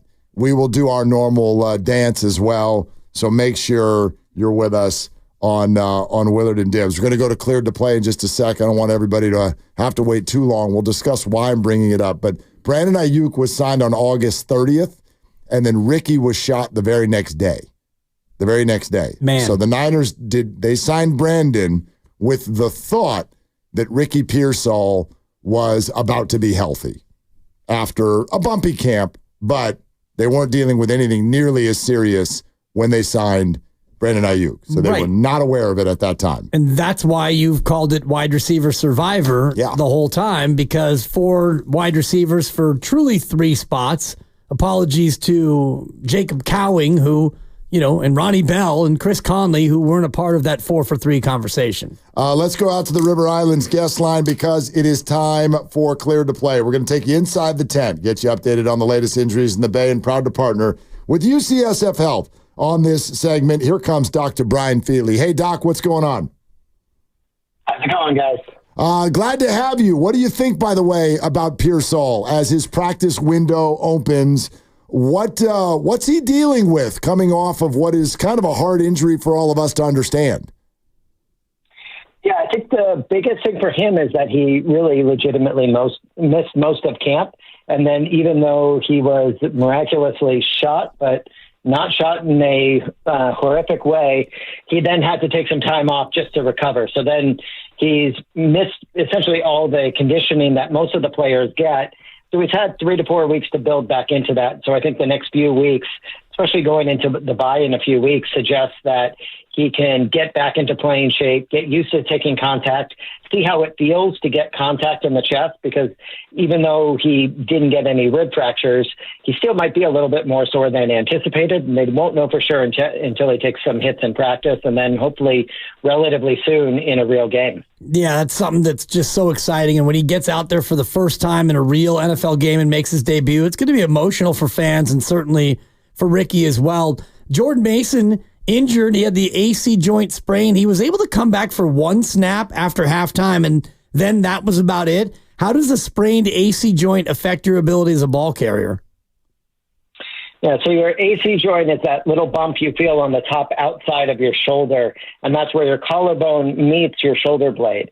When you have a mild AC sprain or a type 1 to 2 AC sprain, the hard part is bringing your arm across your body. So if you think about grabbing a football, bringing it across your body and protecting it, you're basically leaning against a bruise, getting hit in that area, and then being tackled and landing on that side. So it's not really a question of increased injury risk. It's more a question of how much pain he can deal with, and not in a toughness way. If you just can't bring your arm across to protect the ball, they're not going to put him back in there. Long term, these are the type of injuries that if there's no significant displacement, meaning the collarbone isn't too high up and out of the area of a sprain and into a shoulder separation, he should be able to return this year and do fine. Doc, I know that you don't kick with your shoulder, but at the same time, that looks really painful with what happened with Matthew Wright in Seattle, and there are question marks. What are we looking at here with a kicker injuring a shoulder? Yeah, so for any time you have a shoulder dislocation or a subluxation of the shoulder wants to slide out of the joint and then slide back in. And even though the shoulder is inherently, it's a pretty unstable joint, anything that's pathologic, meaning you tear something or get close to tearing something and stretch the capsule, it's going to be painful. And if you think about kicking a soccer ball in the backyard, we don't put a lot of force into it. But kicking a 45-yard field goal, you have to swing your entire body through it. You have to use your upper body to generate momentum. And if your shoulder doesn't feel 100%, and that's going to change how you rotate your hips and leg through, that might be pretty considerable in terms of outcome. So my guess is they'll keep a pretty close eye on him this week, look for accuracy, look for distance, and if those aren't progressing well, then they may have to have alternative plans. Now, the reality is that most people can come back with a shoulder subluxation in about 8 to 10 days. So my guess, my hope is a kicker can come back during that time too. In the meanwhile, they signed Anders Carlson to the practice squad just in case Matthew Wright can't go and kick. Malik Mustafa with the low ankle sprain. Why is a low ankle sprain so much less troubling generally than a high ankle sprain? Yeah, so when you have a low ankle sprain, which we've probably all had, that's at the very distal part or the very bottom part of the bone on the outside of your ankle. There's 3 ligaments there. You typically, for a mild ankle sprain, you sprain the one in the front. It gets swollen, but there's no separation of the bones. So usually that's essentially day to day, and usually it takes about a week to 10 days to get back because you just need to control the swelling and feel stable. A high ankle sprain is an entirely different injury. That's where there's separation between the tibia and the fibula, the 2 bones in the leg. And even though it's part of the ankle, it's much higher up. And then your ankle is essentially unstable. So every time you step, your foot is essentially being driven up in between 2 bones. So it's a very different injury, very different outcomes, and needs to be treated in an entirely different manner. Doc, any light you can shed on Charvarius Ward, who it looks to us like he's just not 100% all year, and then to go right up to the game thinking he would play and then didn't on Thursday night? What do you think is the right move for him going forward? You know, I think anytime you've got a player that doesn't feel 100% in the first half of the season when you're in playoff contention, I think the idea is be safe and be conservative. I mean, if you look at he's 28 years old, so it's not like he's old and this is an aging injury. This is more something along the lines of wear and tear in the knee, something that probably needs a little bit of extra rest. He gets 10 days off this week, plays Dallas. Arguably, that might be another week off. And then they've got the bye week. So my guess is they'll continue to be a little conservative with him, try to get him to play against Kansas City, then with the hopes that he can really rest and recover for the second half of the season. Doc, Aiden Hutchinson with the terrible fractured fib, and he had surgery, and they say 4 to 6 months. Is there any possible way that he could make it back in 4 months if they made the Super Bowl? Yeah, I think it's tough. So we typically think about bone healing being in about 6 to 8 weeks. But even though we focus on the bone, all his soft tissues have to recover too. So he's going to spend probably at least 2 to 3 weeks protected weight buried, meaning he's not going to put very much weight on it. You get a lot of muscle atrophy where your muscle shrinks. Whether or not he could really be back, let's say Lions in the Super Bowl, it's possible, but unlikely. And then there is a risk that he has more injury when he plays. It's relatively low because at that point the bone should be healed. But I think legitimately we say 4 months to maybe go out for a nice aggressive hike, 6 months for playing football. So it'd be unlikely for him to return this year. Okay, there it is. The old aggressive hike. Right. Yeah. I went on one of those today. Actually, it wasn't aggressive at all. Yeah. But anyway, Doc, thank you so much for jumping in. We appreciate it. All right. Have a good day, guys. Okay, Thanks, Doc. YouTube proceeding was sponsored by UCSF Health. Yeah, I'm glad that he, put that into proper context because Dan Campbell's like, I wouldn't count him out. And it's like 4 months. I would. And I would too, but Yeah. I mean, he's an animal and he's a tough football playing guy. And, 4 months to come back and play football would be about the Super Bowl if Detroit makes it. So I guess that'll be somewhat of a storyline, but I'm glad he put that into proper context. Yeah, that ain't happening. That ain't happening. Although I do think, it'll be interesting to see how far down the Lions fall with their output. To me, they've looked like the most impressive, most balanced team in the NFC. All apologies to Minnesota. Right now, to me, Detroit has looked, by and large, as the best team that I've seen in the NFC. And the NFC, by the way, don't sleep on the fact that it might be a little deeper and scarier than we think. I know right now with the Niners sitting at 3-3 and technically in a playoff spot because they are the leaders in the NFC West. So they would go and they would host a game if it all ended today, which it doesn't. I don't know if you know that. But anyway, you look at it and go, well, come on, the NFC. Then the Niners will be fine in the NFC. There are 7 teams at 4-2 or better. 7 football teams at 4-2 or better. And none of them are named the Eagles, Cowboys, or Niners. We got to at some point acknowledge the NFC South has clearly gotten better. The whole NFC North is a problem, and nobody saw Washington coming, and they're doing what they're doing. And a lot of this looks kind of sustainable. It does. Like Minnesota, Washington, it looks sustainable. Yeah.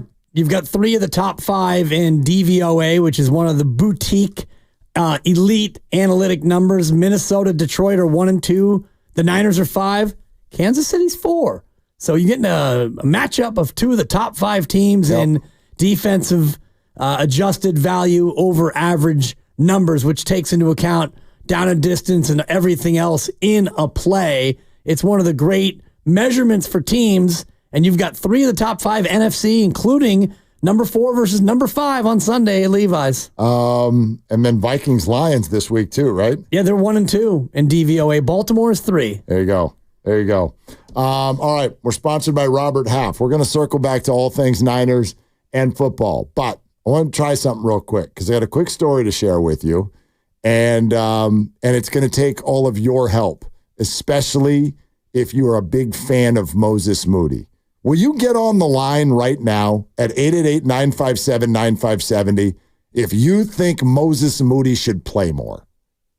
Get on the line. There's a little bit of an experiment here. Call us right now if you think Moses Moody should play more. 888-957-9570. This is Willard and Dibbs. 9 out of 10 hiring managers are having difficulty hiring. Robert.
Bay Area, it's Moses Moody. You're listening to Willard and Dibbs on 95.7 The Game. Hey, Dibbs, your picks stink.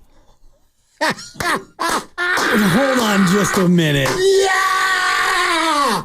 Woo! If you weren't a Moses fan before, wow. What about now? What the absolute hell, Double M's? What about now? You know what, Moses? All I do is sit here on this radio show, on this radio station, and defend you. I even talked to your boss, your head coach, about how you should play more. I've been right there at the front of Team Moses Moody, and now you're going to do me like this? Bay Area, it's Moses Moody. You're listening to Willard and Dibbs on 95.7 The Game. Hey, Dibbs, your picks stink. It's just, I don't even feel like he was reading that. Oh, gosh. I feel like that was just no, he felt it. Yeah. Dibbs, I've been following your picks, and your picks stink. He's like, I appreciate you having my back. Will you stop? Please stop. I had the Niners. I got that one right. Please stop having my back. Last night was a bad beat. Ain't working for me. Yeah. Man. Moses, huh? Once we get into basketball season, don't worry, Dick. There's more where that came from. I can hope tell. things will even out. I can tell. We got stuff. Hopefully we take some shots at Captain Homer over here. I don't think that's on the... Mr. Know-It-All. I don't think that's on the menu at all. I look forward to the next rejoin. Meantime, more Moses my foot. Give me more DeAnthony Melton. Oh my gosh. We need to ship that guy out of town. Down on Moses. All guests on 95.7 The Game appear on the River Islands guest line. Isn't it time for you to discover the islands, River Islands, and Lathrop? And all guests on 95.7 The Game are required to finish their interview by saying, hey, Dibbs, your picks stink. I'm just a game below 500. Phenomenal. Just phenomenal. Boy, somebody had media day. Anyway, here's why I ask. So I get on the phone yesterday with an old friend of my dad's, like longtime family friend. Hadn't talked to him in about 147 years. And so fun to talk. And, you know, he had a reason, whatever. He had something that he wanted to know if we wanted as he was cleaning out his garage. And he listens sometimes. So, Mike, if you're listening, hey, what's up? Fun to talk to you yesterday. But as you know, as a sports radio host, conversations with old friends, especially between men, because men have a hard time figuring out stuff to talk about with each other, right? There's those awkward moments at parties where you're just like, so, you know, and then nobody knows what to say. And so once you get by the frontline stuff, how you doing? How are the kids? All right. Hey, Mark, can I ask you a question about the Warriors? Always. Sure, Mike. What do you got? Hey, why doesn't Moses Moody play more? And I'm telling you, Dibbs, even though I don't need to, I get this everywhere I go. It's all over the place. You all love Moses Moody. You love him. And I like him too. First of all, I think he's a pretty good basketball player. Second of all, I think he's someone who reacts to things the way you love to see another person react to things. Like, he has had a real hard time with the playing time, and he is a nose to the grindstone, like, I'm going to show you, you know, like, he doesn't complain. He doesn't get into fights. He just tries to work harder. This is somebody who had a lot of years at college, all of that. I love Moses Moody. But I don't think I've ever seen in all my years in sports, a player, and this can be football, basketball, baseball, a player who is sort of considered like a depth piece, right? A rotational guy. I don't know if I've ever seen someone that fits that description have a bigger fan base than Moses Moody. Can I ask, just on an individual basis, what is it about Moses that gets your attention as someone who sometimes doesn't even play? Well, for one, he's homegrown. Okay. And for another, when he does play, he at times will flash and play very well. And as a reward, he'll go right back to his spot at the 9 or 10 or 11 spot in the rotation. And I do think a lot of it is the backup quarterback syndrome, where you always want something that you don't see. Like, if your quarterback is struggling, play the backup. He'll be better. Give him a chance. Play the backup. Play Trey Lance. Trey needs to play. Let Trey cook. Trey was drafted. You drafted him to play him, and it's a little bit like Moses Moody, and everybody wants to talk about Anthony Lamb and Jeremy, what's his name? Not Jeremy Lin, but the other guy that they had. It was the two players that all Warrior fans were complaining about that they would play. I thought it was that kid Ty Jerome. Ty Jerome, not Jeremy. Jerome. Ty Jerome. Anyway. Right. It was Lamb and Jerome, and they're playing ahead of Moses. Why? Why? Right. Why can't you let Moses cook? So that, I think, is what a lot of fans are clamoring for. I see Moses Moody, and I see him being 7th or 8th best at a lot of different things. He's not really good at any one thing. Not a great shooter. He's fine. Mm-hmm. Not a great scorer. He can score.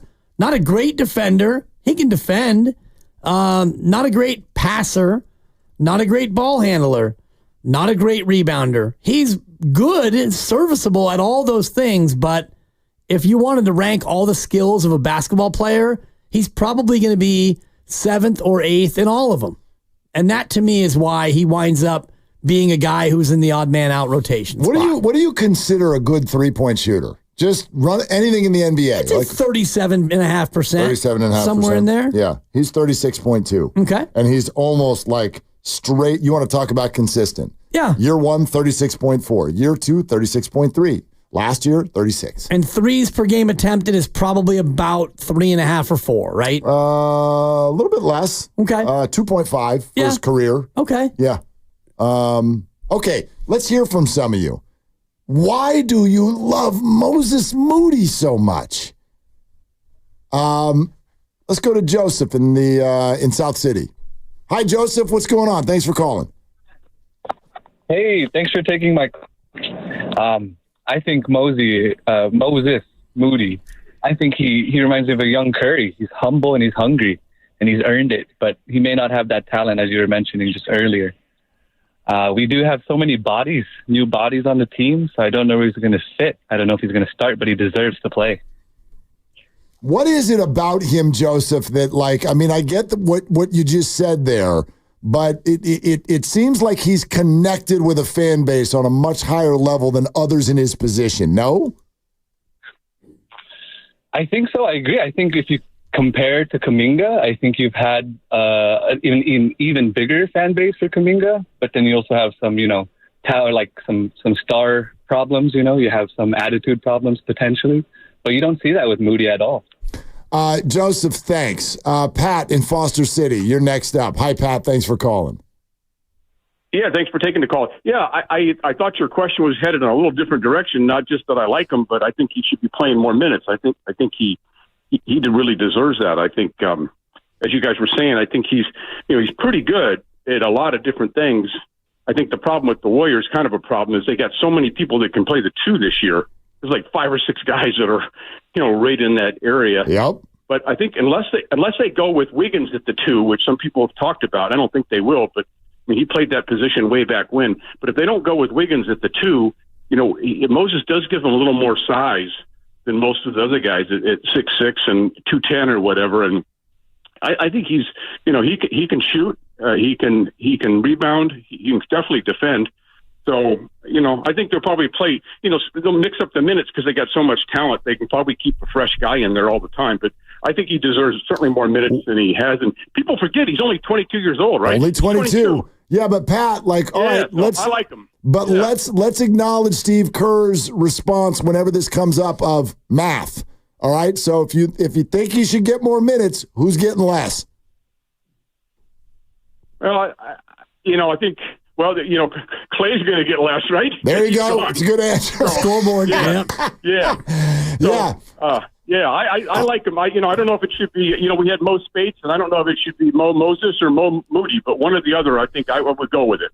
Thanks. Yeah. Go ahead. Well, he gets minutes when he gets minutes, and he tends to play about 17 minutes, which was a career high last year, and he is only 22. And I just wonder about this year where they do have, as Pat was saying, more players now who play that position. And so if you want to have somebody come in and lock somebody down, GP2. Right. If you want somebody to come in and get a bucket, Buddy Hield. If you want somebody who can distribute, DeAnthony Melton. Mm-hmm. So I think that if you start to look at what you need from a player. Moses is great. He's a glue guy. He can do almost everything capably.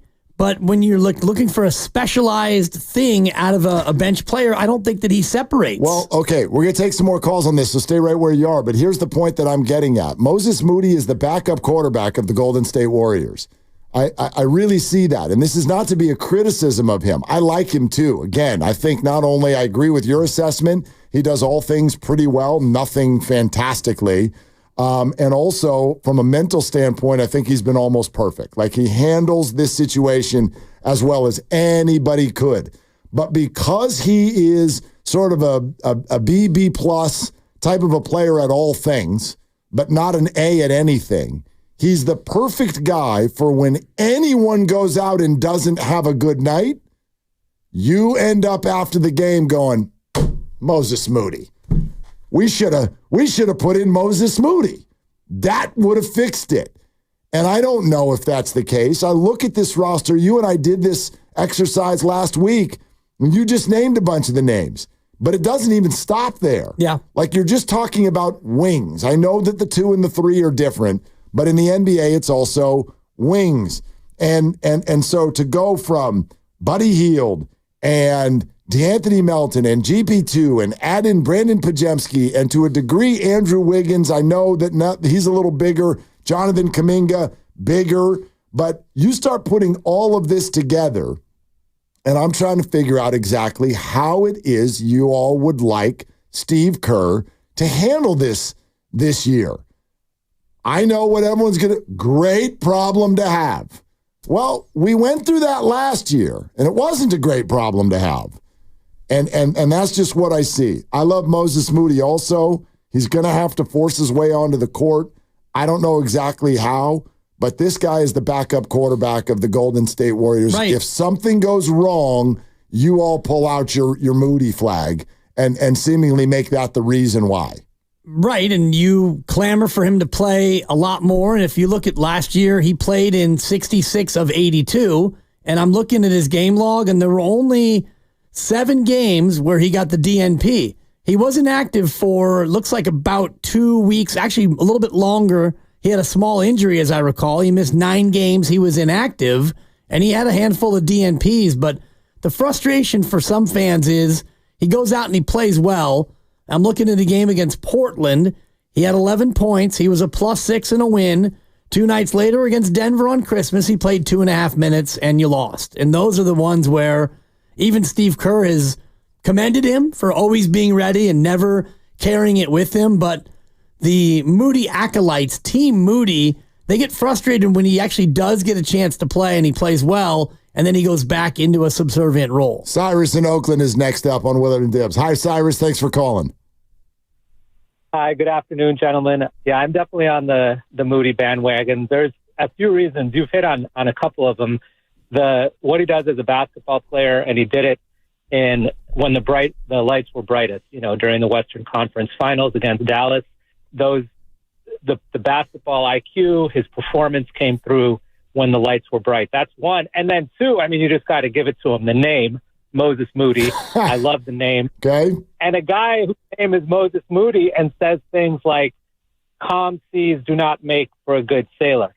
So he speaks my language. I love Moses. I hope he gets playing time. And to answer the last question, I think he deserves minutes over Peyton now. I love GP2, but that's one player that I think he could take minutes away from. Cyrus, thanks. Gentlemen. Yeah, thank you. And see, that's interesting, I think, to the point you're trying to make. Like, is Moses Moody a better all-around player than Gary Payton?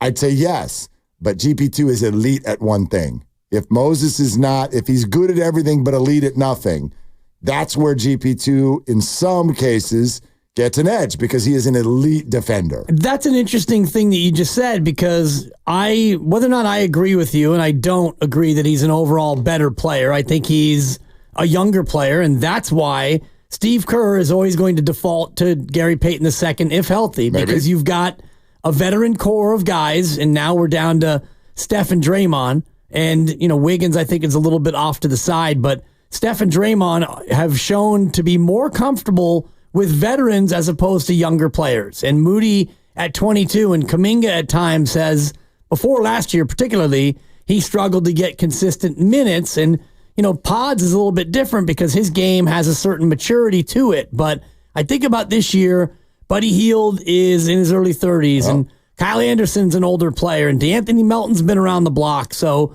I think it's going to be even harder for Moses Moody at 22 to take minutes away from a guy like GP2 when healthy, because GP2 is much more bankable. You know what you're going to get out of him. Even if you think Moody's better, GP2 is going to give you exactly what he always gives you more often than Moses Moody. Yeah, I guess I can feel that. And I'm not saying that GP2 doesn't do more than one thing well, right? He is, for his size, he plays bigger.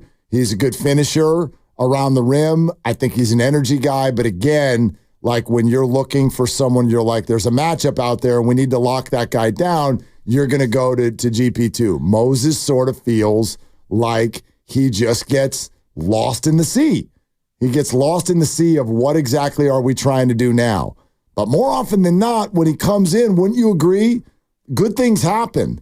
See, we have a hard time when something goes well, but we don't know how to define it. I feel like we've done this for 2.5 years with Brock Purdy. People had a hard time because they're like, well, the Niners win almost all the games. But it's nothing that he's doing.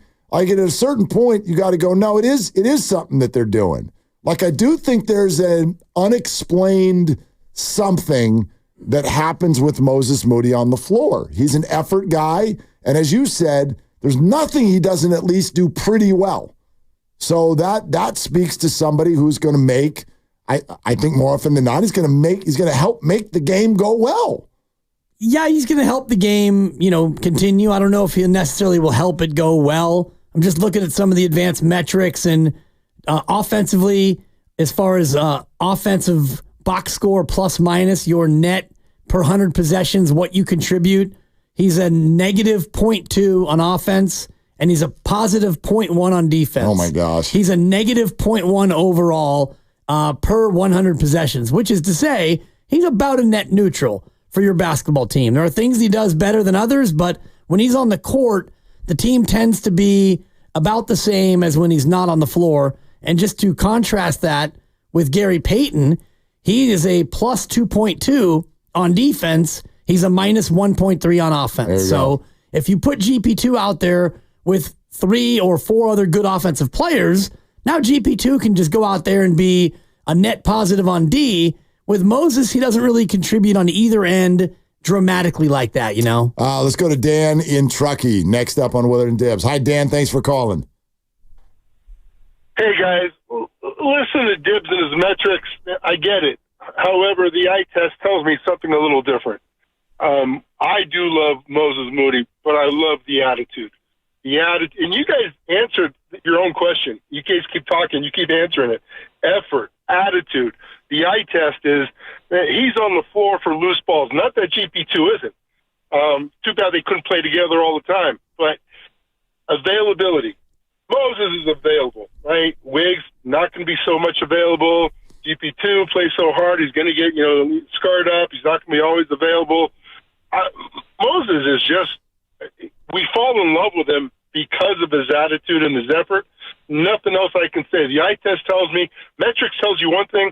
The eye test tells me a little bit different, that the team is like together, working hard, effort when he's on the floor. So that's my answer to you guys, why I love Moses Moody. Dan, appreciate it. See, here would be my follow-up question to that, though. Yeah. If you're the head coach of the Warriors, can you use that as reasoning?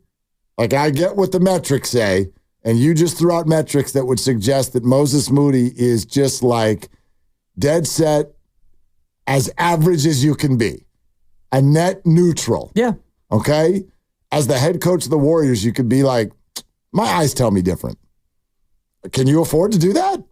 No, I mean, you can, but here's my counter to that, Okay. which is everything that we're all saying about effort and attitude, and particularly attitude. If you know that a guy like Moses Moody, even if you have him as the 10th and 11th man out of the rotation, if you know that once that player goes in the rotation, he's going to be the exact same player that he always is, it's almost easier to then take him out of the rotation because you're not going to lose him.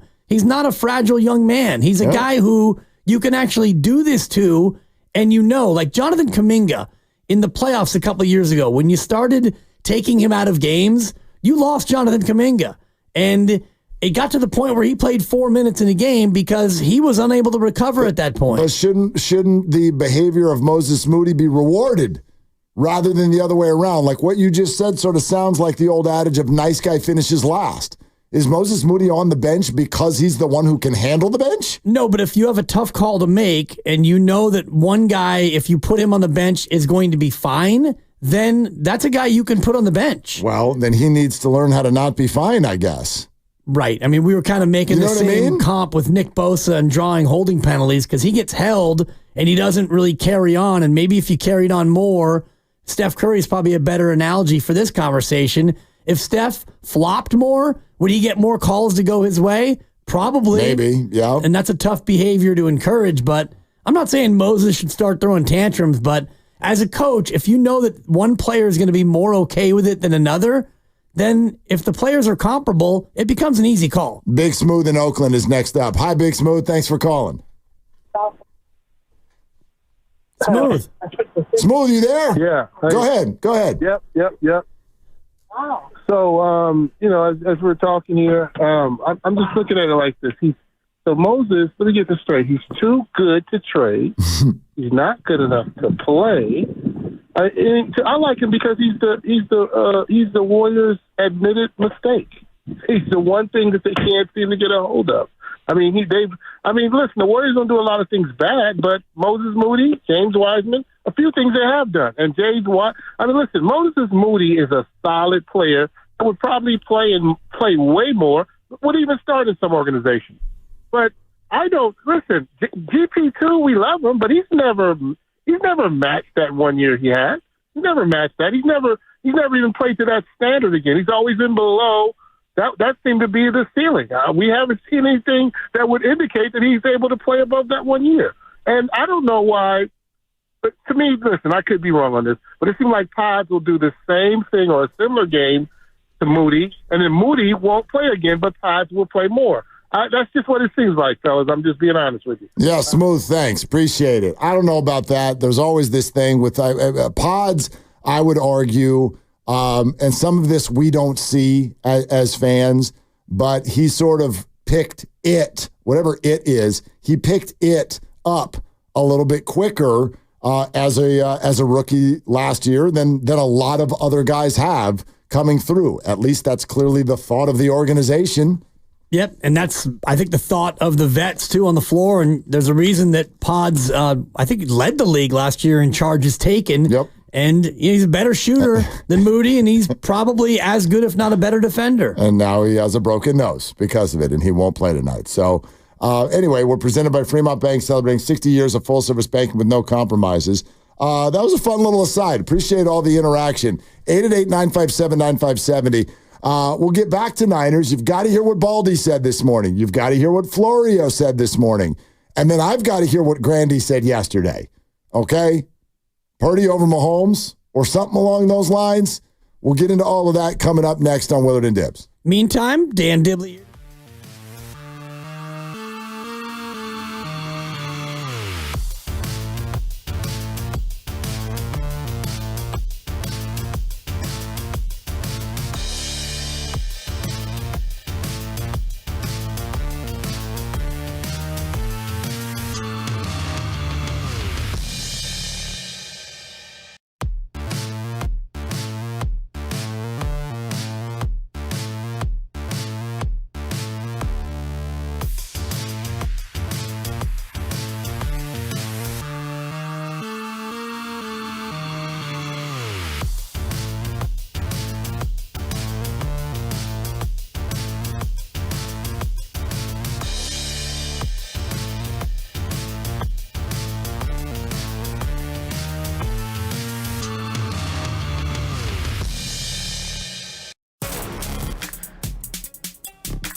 Bay Area, it's Brandon Pajemski. You're listening to Willard and Dibbs on 95.7 The Game. You know what, Dibbs? I like your picks. Yeah, Pods! I'm always holding my breath now. Pods, you're my guy. That's a redhead looking out for a redhead. Grant gave me a look where it was like, this is going somewhere, but I don't know where. Okay, there you go. It's 1-1. Every group has a contrarian. For the Warriors, it's Pods. We don't know. Yeah, we do. No, you haven't heard the rejoins. The next 7 might all agree. Everybody hates your picks. Dibbs, this is Draymond Green. Who are you? Who are you? I know football. Dibbs, you're listening to Willard and Dibbs. Dibbs, I'm going to punch you in the face. Yeah. If I see you. If you pick the Niners again. Yeah, exactly. Although that was a get-right game for me and the Niners. Yeah. Yeah. I was almost hot going into last night. No, you weren't. If I would have won last night, I would have been hot. That would have been 3 in a row. You Yes, sure? sir. I gave you a Sunday night lock. I gave you a Sunday night lock that was never in doubt. You did? Cincinnati over the Giants. You did? That thing was an ottoman. I gave it on Friday. That Mark. was in doubt all game Yeah, that long. was not Feel an free to listen to your own show. crying out loud. You give Lucas a hard time for not listening. I can't remember 8 picks ago. You picked it. First of all, they were up 10-7 with about 2 minutes to go. How's it an ottoman? How's that an ottoman game? Never in doubt. Never should have won, You're more or absurd. less. That game was awful. The Giants couldn't make a field goal. That game was terrible. Although I had Cincinnati's kicker, Elle McPherson, something like that. I need him to start making some more kicks. Fantasy football does not mean that, Dibbs. Yeah. Okay? Let's I got Cindy Crawford in another league. clean it up. All right? Clean it up. I thought it was a funny bit. It's very funny. Guess what? Coming up tomorrow, we're broadcasting live from John Madden's studio. I don't even know why I need to keep talking. That's the end of that. We'll remember the great John Madden. Members of the Madden family are going to be there. Mooch is going to be there. He joins us live at 3. All right. Can you all update me? What the hell happened yesterday? What the hell happened? Well, I'll set up Grandy with this. I had a thing to go do, and did I, Dibbs picked the Jets. Okay, Dibbs picked the Whatever, Jets. we're not there yet. Yeah, so that was a bad beat. No, what happened to the whole part about? So Grandy grabbed this microphone and started saying that Brock Purdy's better than Patrick Mahomes. Is that what happened? Grandy was great yesterday. First all, He's always great. And except when he stabbed you in the back, that was awkward. No, but we worked that's through it. especially great. And then he laid out a case, and I hope he lays it out here again for you because you're a Brockistan. We know that. I'm the king of Brockistan. But the way he does it is so much, I'm going to say it, more professional. Less snooty? It's what actually, do you mean more professional? Just because it's stats? It's stats and facts. Oh, and you know stats. I love me some numbers. And as we talked about yesterday, numbers are numbers. Yeah. Unless numbers are my numbers, and then numbers are numbers. Numbers are numbers. And numbers are numbers. Right. Unless they're my numbers, those are bigger. Well, yesterday, Grandy's numbers were numbers, and his numbers showed that Purdy greater than Mahomes. Take it away, Mark with a C. Oh, through 6 games, there's no contest this year. Got him. That's like, I love Lucas in the back. Got him. Totally. Okay. Brock Purdy has been more of a driving force behind the Niners' success than Patrick Mahomes has been for the Chiefs' success. Okay. Patrick Mahomes is not throwing the ball down the field at all. At all. He is the lowest average depth of target for starting quarterbacks in the NFL, essentially just how far you throw the ball down the field every time you drop back to throw. Lowest in the NFL, yet he somehow has 6 interceptions to 6 touchdowns.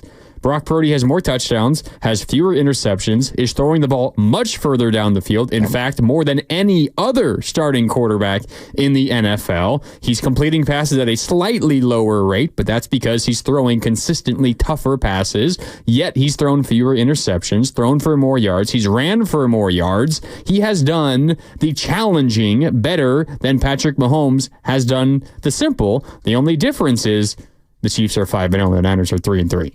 But Brock Purdy has been the better quarterback through 6 weeks of the NFL season. Okay. I feel like I have two nuts to try to crack here at the same time because it Easy. Listen, if you're going to call your kicker Elle McPherson, it's 5 o'clock. Okay. Like, you know what I mean? We're doing whatever the hell we want. I missed the 5 o'clock pop. No, but go ahead.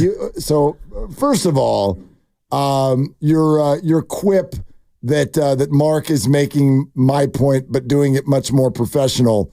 Where's the part about the fact that everything he just said was true all of last year too? All of it. Go look it up. All of it. Numbers are numbers, and the numbers have been the numbers. Right. They've been the numbers. And to be fair, what I did say yesterday, and Dibs, you can back me up, I said it's been the case for a year and a half, except for the postseason and the Super Bowl. And Christmas, but yeah. But I don't even remember what were Patrick's numbers in the playoffs. He wasn't that great. Well, Brock Purdy wasn't as good in the postseason. And Patrick didn't. I mean, but again, when I can just feel where some people's brains would go when you go, all of these things are true except for their record. I mean, you and I have had this semantics conversation already. I'm apparently not allowed to say that the 49ers should be 5-1. You can. Because the only thing that matters is their record. And if the only thing that matters is their record, then why are we popping around with DVOA and QBR and CD to INT ratio? It's and all, because we're too married to the idea that the quarterback has a record. Like the team has a record. I agree. So Mahomes has not been as good as Purdy, but Mahomes' team has been better than Purdy's team. And part of a team is not gacking away games when you should win. And those weren't Purdy mistakes. I'm thinking about the loss to the Rams, and I don't believe he made any of those mistakes. And I'm thinking about the loss to Arizona, and yeah, he threw a late pick, and he should have gotten rid of the ball when he was blitzed from his front side. That was a mistake, but the game was mostly already lost before that. But you can put that partly on Brock Purdy, but I do think that all of us, fans, commentators, and the rest of it, we get too married to quarterback record being the end-all, be-all. I agree completely. I agree 100%. Kansas City, as a team, has not been necessarily better, but they've won 5 games, and part of that is being better where you need to be better. I do think they've been better. I think they've been better because they've been cleaner. They've been cleaner. Schlereth said it to us a couple hours ago. When a play needs to be made, the Chiefs have made it. When a play needs to be made for the 49ers this year, they have very often not made it. You know what I mean? Yep. Renardo Green in Seattle the other night finally did. But it's like, that whole thing we've done with the Rams and Cardinals losses of the 7-pick parlay where it's like, dude, you guys had 7 chances to make one play and nobody did. The Chiefs very often this year, you get 1 chance to make a play, and they do. They make it. Yeah. So that's why they're 5-0. And that, to me, that is better because they're cleaner. They've made fewer mistakes. Their defense has absolutely been better than the 49ers defense. That's not even close. But sure, if you want to get into the quarterback, you love to bring up PFF. Yep. That's PFF's #1 quarterback right now. And you know where Mahomes is? Oh, God, I bet he's probably at least halfway down the board. He's 10th. Okay. He's number 10 right now. And, yeah, Purdy is 88.2. Slightly ahead of Derek Carr, and then it's Burrow, Lamar, Jaden, CJ, Baker Mayfield in the MVP conversation, and then you get to Calamari and Geno, and then Patrick Mahomes. Kyler Murray is ahead of Patrick Mahomes? Yeah, and That's again, it's his running numbers are pretty good, and that's where it's interesting in PFF land. Patrick Mahomes is number 3 among quarterbacks in the run game. Josh Allen's 1. Tua, who's been out for a long time, is 2. So really Mahomes would be number 2. Brock Purdy's not too far down. He's 8th in runs as a quarterback. Can I ask, Randy, so what's the end game of the, if I accept the premise, what's the end game? Or is that the end game? You would just saying that basically Brock Purdy has been better than Patrick Mahomes largely for a year and a half? Or are you in some way insinuating that, like, if given the opportunity, you would take Brock Purdy over Patrick Mahomes if you were starting a football team? No, I'm not sure I'd do that. Actually, I guarantee I would not do that. But I think it just speaks to a larger point that there have been other reasons why the 49ers have been losing games, and it has absolutely nothing to do with Brock Purdy. And sometimes, I mean, this also goes back to often ways that people try to attack Brock Purdy and argue that he's not a very good quarterback. A lot of those arguments do not fit Brock Purdy. In fact, he's on the opposite end of the spectrum, and everything that you're saying about Brock is actually true about Patrick Mahomes of late.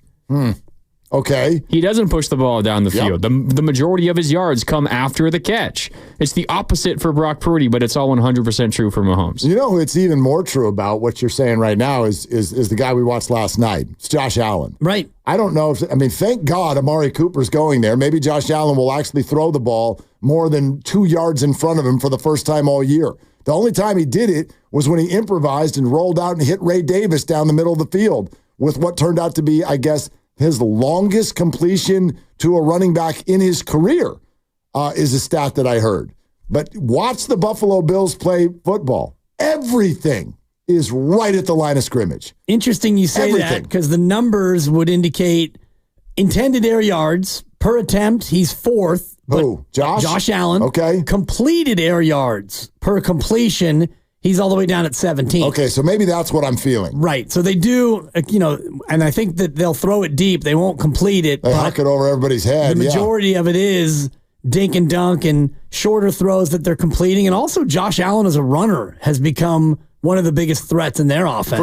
For sure. And everybody in the building who was thinking straight knew exactly that that's what he was going to do last night, and they still couldn't stop it. Yep. And he ended the game because of it. All right, a couple things. Baldy weighed in on this morning on the Morning Roast. We'll play that for you in a second, then we'll take some calls. You're listening to 95.7 The Game, KGMZ FM and HD1 San Francisco, and Odyssey Sports Station, always live on the free Odyssey app. Twitch and YouTube, powered by First NorCal Credit Union. For a low-rate auto loan, apply online or just ask for First NorCal financing at the dealer. Here's what Baldy said with regard to Brock and Mahomes' name comes up.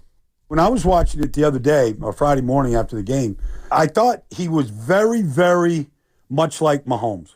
Like, they both are very talented at extending plays, creating offense, or just simply being able to buy time to throw the ball away. And so I think they both have that instinct. They both, if you probably put them in a 40-yard dash, they probably run about the same. They're probably both about 4.8, but they play faster than what that says, just because of their angles, their ability to just hesitate, start, stop, change direction. Like, he's extremely talented. I thought it was a big part.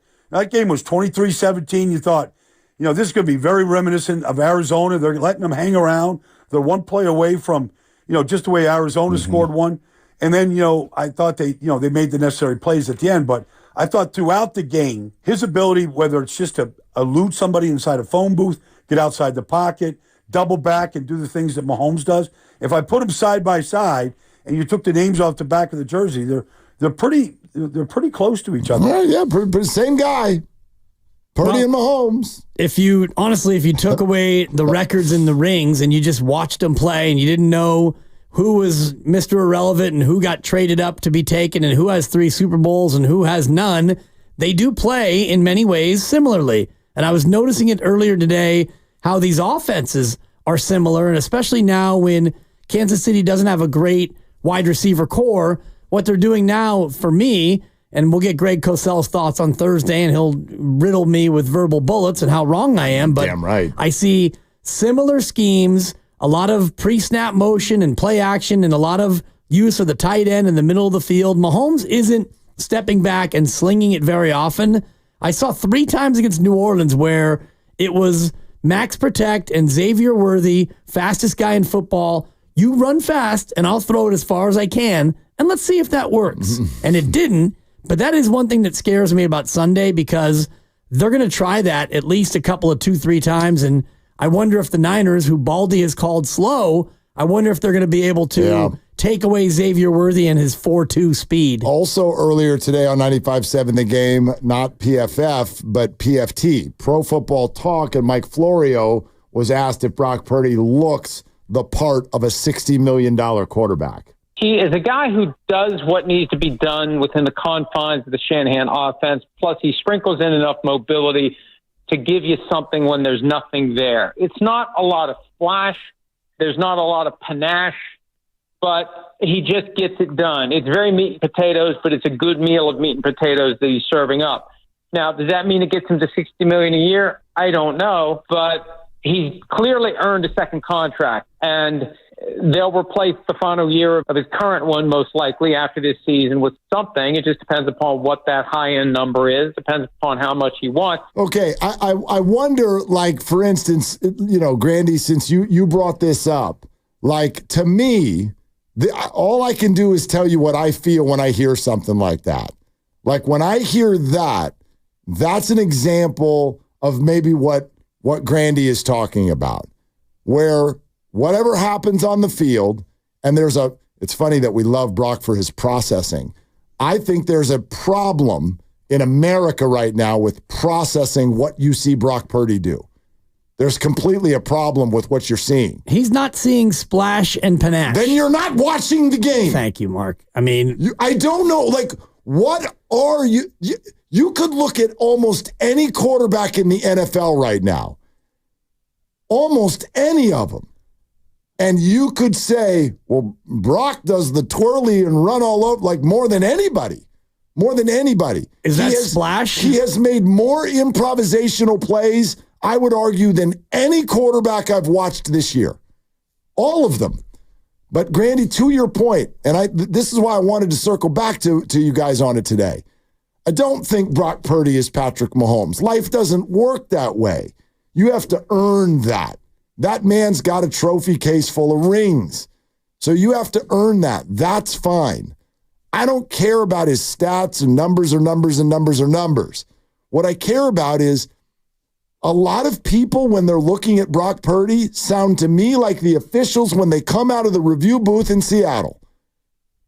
I'm like, I'm sorry, did you not see that? They didn't see it. You didn't see it. They didn't see it in New York, Mark. They didn't have that angle. That's what, to me, a lot of people feel like. That's what it feels like. It feels like you got a review wrong that all of us can see.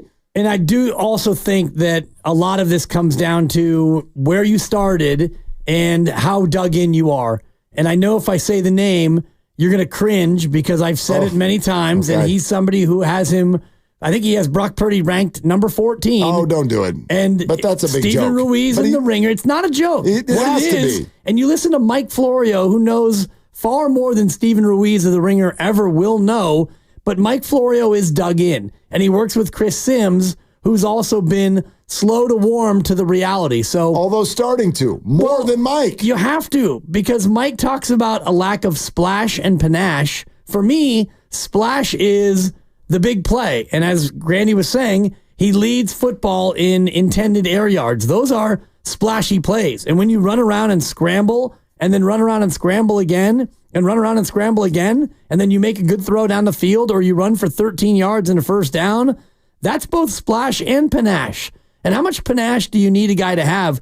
Does going to the Super Bowl in your first full year as a starter, does that count as panache? I don't know. I just don't know what we're looking at. And no. Yes, you do. I don't know what we're hearing from people who aren't looking at it. Honestly, for me, at times, the offense, it's almost a little too splashy. Thank you. Take the easy stuff. Stop with this too much panache. Dump it off to Ayuk. Dump it off to Kittle. Yes. Dump it off to Juszczyk. Get the splash. easy 8 yards, please. Like Brock snaps the ball, and like immediately I start hearing the Keystone Cops music. He's running around all over. He's running backwards. We're going left. Nope, let's go back to the right. It's like, oh my God, what happened to the Niners? Well, we said this last week because I said, they're throwing the ball down the field too much. And you said, what did you just say to me? And you were right. And Grant and I talked about it yesterday. Like, there's got to be a happy medium. And I thought that against Seattle was a much better balance of, agreed. Here's some play action and a quick throw. Here's a deep shot. Here's the middle. Here's the outside. I felt like the passing game was much more of a comfortable mix of all types of plays. Right, but literally the third play of the game. The Niners are backed up at like their own 8-yard line, and it's like 3rd and 4. And here goes Brock. And it's like run backwards, run sideways, and you're like, oh my gosh, you guys are right up against the end zone. And then he's like, we're going left, and he breaks left, and there's a linebacker right there, swing and a miss right off his back, shakes it, and then barrels into another tackler for a first down. Gets up and runs to the huddle. Yep. And then beep, bop, and boop jump on microphones the next day and go, he just does what Kyle asks him to do. Yep. What are you...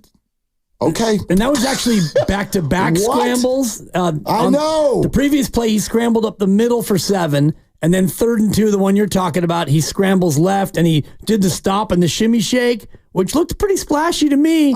Shut out the Iowa State shimmy, and he got 4, and they moved the chains, and they ended up getting down to the 7 and not scoring a TD. And but kicking field goal. Well, you got to do but still, Niner things. The splash and panache was there for me. I hope everyone can hear what this is. This is not our 8 millionth conversation of trying to convince people that Brock Purdy's good.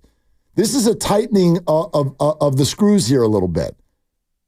Again, I'm trying to figure out how on earth people are seeing what they're seeing.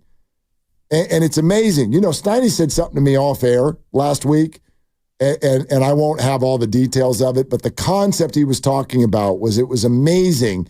He was asked to remember something that he saw, and then he spit it out, and then he went back and watched it, and he goes, it turns out like everything I remembered was completely incorrect. That was a car accident. Okay. It was about 9 years ago at the old building right down there on 3rd Street, and he was walking after work, and he happened to be 10 feet from the corner, and a taxi cab and another car got involved in an accident, and unfortunately resulted in a young girl getting hit by the vehicles and getting badly injured, not killed, but badly injured. He was an eyewitness. So he was talking to the officers. And he said, you know, the cab ran the red light and this and that, and they go through, and they're like, thank you, sir. And Steiny was shaking. 6 months later, he goes for a deposition, and he lays the whole thing out. The cab ran the red, and this other car was in the right, and this and that. And they go, all right, sir. They press play on the surveillance video, and the cab didn't run the red light. In fact, the other car was the one that was wrong in the intersection. Isn't it wild? And the cab got hit, and he was absolutely gobsmacked at his lack of, like, what he saw. What he thought he saw wasn't what he saw. So that affected me because I literally, it's almost like we got to go on the air and check ourselves. Yeah. Am I seeing this wrong? Is it me and you? Is Brock Purdy just dropping back and going, here, you take it 2 yards in front of me. Kyle says, I throw it to you. That's right. Kyle schemed you open, I throw ball. Like I watched the game, it didn't even say Purdy on the back of his jersey. It said robot, number 13. It said robot. I thought it said Perdahan is what I saw. And is that it? Are we wrong? Is Brock just super boring? Drop back, 3-step, tap, ball, throw. That's not what I'm seeing. No. But it's what a lot of people are still telling us. Well, Brock Purdy is just a perfect manifestation and an extension of what Kyle Shanahan is telling him to do. Well, then Kyle's a madman. Apparently, Kyle sits him down on Wednesdays. All right, Brock, here's what we're going to do on 3rd downs.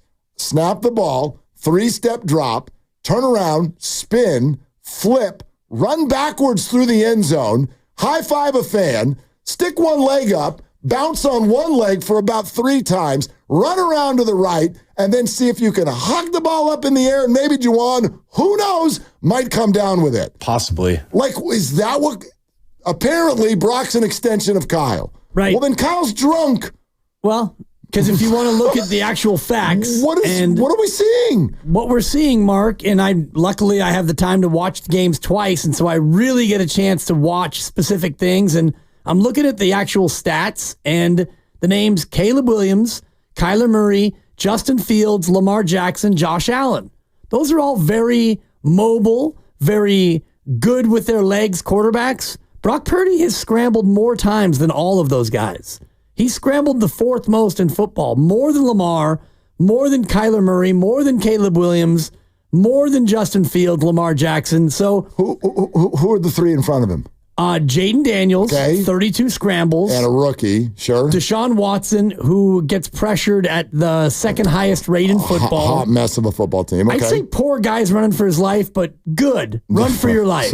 Okay, and who's the other one? Bo Nix. Bo Nix. With one more scramble. And again, that's an offensive line that's not great. Well, and you notice 2 of them are playing their first 5 football games. 2 of the 3 are playing their first football games. And what do? When you're a rookie, one read, it's not there. I'm out of here. I'm going to start running. So, Brock Purdy, I want you to say that slower. Brock Purdy is scrambling more than Lamar Jackson and Kyler Murray. Josh Allen, Caleb Williams, C.J. Stroud, and, Justin Fields. These are all quarterbacks who that's so funny. Are more athletic and you probably better with their legs than Brock, yet Brock Purdy some sort of a robot. He's just back there doing robotic things. No, he's improvising, maybe too much. But that's a fair question, I think. I mean, is he taking off too soon? Well, and I don't know. The Seattle game, I saw him showing a little bit more patience in the pocket, and also, a little bit more willingness to just either throw it away or, like Grandy's saying, just check it down instead of 4 pirouettes and an 11-second drop back and then firing it away. Let's take some calls. 888-957-9570. This has got some intrigue out there. Sledgehammer in Hayward. What's up, Sledge? Just calling about, I'm fascinated with your bromance with Brock Purdy. Let's talk about it. Yeah, go ahead. Okay, well, first off, the Niners are mediocre. They're 3-3. Okay. So don't make it sound like, they're Super Bowl contenders, because they're not. Sure they are. Not right now. All right, so we're 0 for 1 on agreeing. What's your next point? That sounds to me like that's mediocrity. Well, that's super kind of like, that's a cherry pick. 2/3 of the league, Yeah, that's a cherry pick, Sledge. Now let's talk about Brock. All right. Let's talk about Brock Let's now. do it. All right. Brock's a good quarterback, but under pressure, he can't handle pressure. Oh, okay. Dibs, do you have any numbers on that? Pressure. Do you have any numbers on that? Well, I'm just saying, just look at the games you guys lost. He had a chance to pull those out. I think Mahomes would have found a way to win those games. That's fair. And remember, Sledge. You think Mahomes definitely would have won those games. Well, the Purdy Mahomes thing, Sledge, is an extension of a conversation that got started yesterday when I wasn't even here. So if you want to make a point, I think it's an interesting one. If you want to have an open mind about what Mark Grandy and Dibs were talking about yesterday, that's totally fair. Nobody is saying that Brock Purdy is better than Mahomes, but it sounds to me like you're a little close-minded to the point that he is trying to make. Do you not acknowledge that at all? That what? That Brock Purdy, over a very, very extended period of time, is not only statistically outplaying Patrick, that the metrics will tell you he's pushing the ball further downfield. He's trying harder throws. In other words, I think this is the real point. It's not about Purdy being better than Mahomes. Purdy's team is leaning on him more than Mahomes' team is leaning on him. That's how I would say it. Oh, I would also look at the receiving core for KC. It's not as good as the receiving core. That's fair. You have more weapons to work with. That's fair. In SF. That's fair. So, okay. All right. See, I knew we could find something, Sledge. Can we have a drink now? Yeah. What drink do you want? I listen to you guys all the time. Okay. So keep up the good work. Thank you, Sledge. Appreciate it, Sledge. Thank you for calling. Most of the time. Yeah. All right. Thank you, Hammer. Appreciate it. And Purdy's throwing the ball a lot more frequently than Patrick Mahomes is as well. Yeah, I hate saying this. So far this year, Mahomes has a way better defense. He's got a way better defense than Purdy does. He doesn't have to do as much as Brock Purdy. So, I get it. This is why what you guys brought up yesterday is a pretty interesting premise, because it shakes everyone's head, and it's hard for people to see that what you were saying stops short of, so we think Purdy's better than Mahomes. I get, no one's saying that. No one's saying that.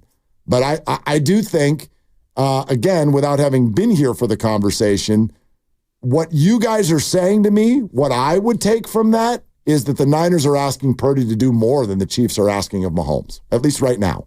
And I think that's going to be on display on Sunday because of what you have from a personnel standpoint. And you've got Debo and Ayuk and Kittle, and Juwan Jennings has been amazing. And you've got Jordan Mason, who's, an undrafted guy who you've leaned on. He's been great in the ground game, but the 49ers have asked Brock Purdy to throw it and scramble more than the Chiefs have using Patrick Mahomes because of the fact that they don't have any real reliable receivers. Rashee Rice is out. Juju Smith-Schuster is just a guy, and Mecole Hardman barely plays. And then you've got 2 tight ends, and at times they play with 3 tight ends on the field. So they use their tight ends, they use their running back, They give it to Xavier Worthy on jet sweeps. They don't ask Mahomes to do what he did when he had Tyreek Hill, which is step back and let that thing fly. Not at all. Not at all. Let's keep rocking. Dollar Bill in the city. Hi, Bill. What's up? Hello, boys. Hey, further to your point here, this morning I went into the New York Times to kind of look for some rationale of why my Jets are folding like a cheap suit yet again and how they blew 3 games that they should have won. And I noticed that in the NFL QB stock report, the headline was, "No need to argue about Brock Purdy anymore. He's elite." And essentially what they're doing is, Jeff Howe wrote the article to give credit where credit's due. Okay. He's comparing Brock's numbers to Joe Burrow over the last 3 years. They have Brock Purdy ranked at 6th in the league, with Joe Burrow being ranked at 5. But they're comparing his numbers over the last 3 years and how they're almost identical, other than the fact that Burrow throws for more yards because they're in a less run offense. They're comparable. Other than that, they have Burrow throws for more touchdowns, but Purdy has a much better quarterback rating. So I just thought it was interesting, and I just noticed that everybody, there are people, I'm reading more and more articles that are talking about Brock Purdy being an elite quarterback in the NFL. Yeah, so, Dollar Bill, thanks. Yeah, good stuff. Appreciate it. Well, I mean, at a certain point, you run out of time and you run out of data. Do you know what I mean? Like, remember what we were sort of throwing out there? You remember the arc of this, and Jeremy Lin's name would come up. Right. Because everybody, and I get it, because we were scared, Colin Kaepernick, whatever, where we've seen people who were a flash in the pan before. And I don't want to use that phrase for Colin. That's not what I mean. But people who have popped, and then it hasn't sustained. Like, that ball game is over now. Like, that is the importance of these 6 games, even though the Niners are 3-3. Call that mediocre if you want. I will remind you again, they're favored to beat the Chiefs and all of their other games too. So someone does not think that they are mediocre. And they're not, by the way. They're completely still a threat to win the Super Bowl. We'll see where it goes from here. But these 6 games where he's been asked to do more and has played without Christian and played with a ramping up Brandon and played a game without Debo and played a game without George, for him to do that and still come out statistically where he is tracking essentially right where he always does, right at or near the top of the league. I just think that whatever everybody's like anti-Brock checklist is running out of things. It's running out of lines. Well, you have running out no of lines. boxes. There's nothing left to check other than winning the Super Bowl. And if we want to do that to every quarterback in the NFL, then let's make a list of all the quarterbacks who haven't checked that box. And it's Josh Allen, it's Joe Burrow, it's Justin Herbert, it's Dak Prescott, it's Jared Goff, and I could go on and on. I believe there are only, and I think the number is 6 current quarterbacks who have won a Super Bowl. And most of them are old, and some of them not even Aaron starting Rodgers anymore. and Joe Flacco. Matthew Stafford. Russell Wilson. And Patrick Mahomes, of course. And I believe there's one other who is starting, who has one. It may only be those 5. There's always one that I tend to forget when we do this. Do you think he's starting still? I'm not sure, but the greater point is all these other quarterbacks that were gaga over, they're quarterbacks that don't have one. So that's to say the majority of these people don't have one. And Jalen Hurts doesn't have one. And all the rest of these quarterbacks who are still out there doing things. Maybe it is just those 5, Mark. Yeah, I'm looking. There's certainly no other starters. Yep. There's certainly no other starters. There's a handful who have been to a Super Bowl. Jalen Hurts, Brock Purdy. Jared Goff. Jared Goff. Sure. So there's a handful of those out there. So but if we want to talk about checking boxes. All of the young guys haven't won a Super Bowl. None of them have. Right. But Brock Purdy's been closer than almost all of them. If you call Jared Goff a young quarterback, maybe he's not anymore. No, but I mean kind of the Burrow, the Lamar, the Josh Allen, these guys who are all phenomenal Burrow's players. Been to one at least. He's been to one. Allen hasn't. Right. Jackson hasn't. Right. So if we want to talk about checking boxes, I don't know what else he needs to do as far as a box to check. And for Mike Florio to come on the morning show and say, well, 60 million, we're going to have to wait and see. No, we won't. Well, and I had this discussion with my father-in-law, the great Pop, about it. And we were texting during the last game. And he's like, is this really a guy you want to give 50 million to? And I had to text back and say, it's actually 60. And yes, he's going to get 60. If Dak's getting 60 and the market tends to get reset. Yeah, I'd like you to all prepare for it to be more than that. It could be. I mean, it very well could be. If I'm Brock Purdy's agent, I'm not taking $1 less than 63. Look at Dak Prescott play football. Well, look at Trevor Lawrence play football. Look, yeah. Trevor's only getting 55. I understand that, but I mean, if the market is one thing, and the way we go with quarterbacks is to kind of go $3 to $5 million more than whoever the most recent guy was, especially if you're better than him. I don't know why I wouldn't at least walk into the room and ask for 65. Yeah, I mean, sure, you're allowed to. Yeah. And they can also say, well, we don't need to extend you now. We'll go ahead and have you play one more year. Let's see it one more time. Oh, great. Let's do the Brock holdout next August. That'll be a ton of fun. Be a little bit more fun than this Ayuk was. Just sign him with 2 days before a game. Oh, it's okay. No, we feel someone like Brock, you could just walk in and pick it up. Great. They say they don't want me. Don't do that. Do not do that. Parag wants to win the deal. He's not just doling out 65 because you think that the market should be reset, Mark. Kurt in Hayward Hills. Hi, Kurt. Thanks for calling. Kurt, are you there? Kurt? 3, 2, 1, going. Matt in the city. Hi, Matt. What's up? Hey, how you guys doing? Good.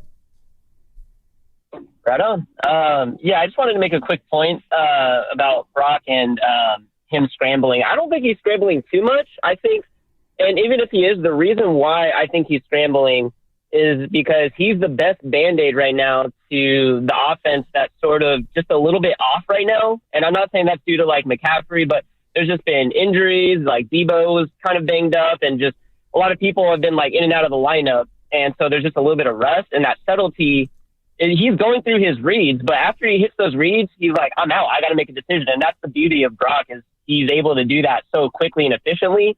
So him scrambling is just his efficiency to problem solve when the reads aren't there because they're not either getting there fast enough. And another thing too is McCaffrey, right? Him being out, they're putting Debo in some of those lines, play calls.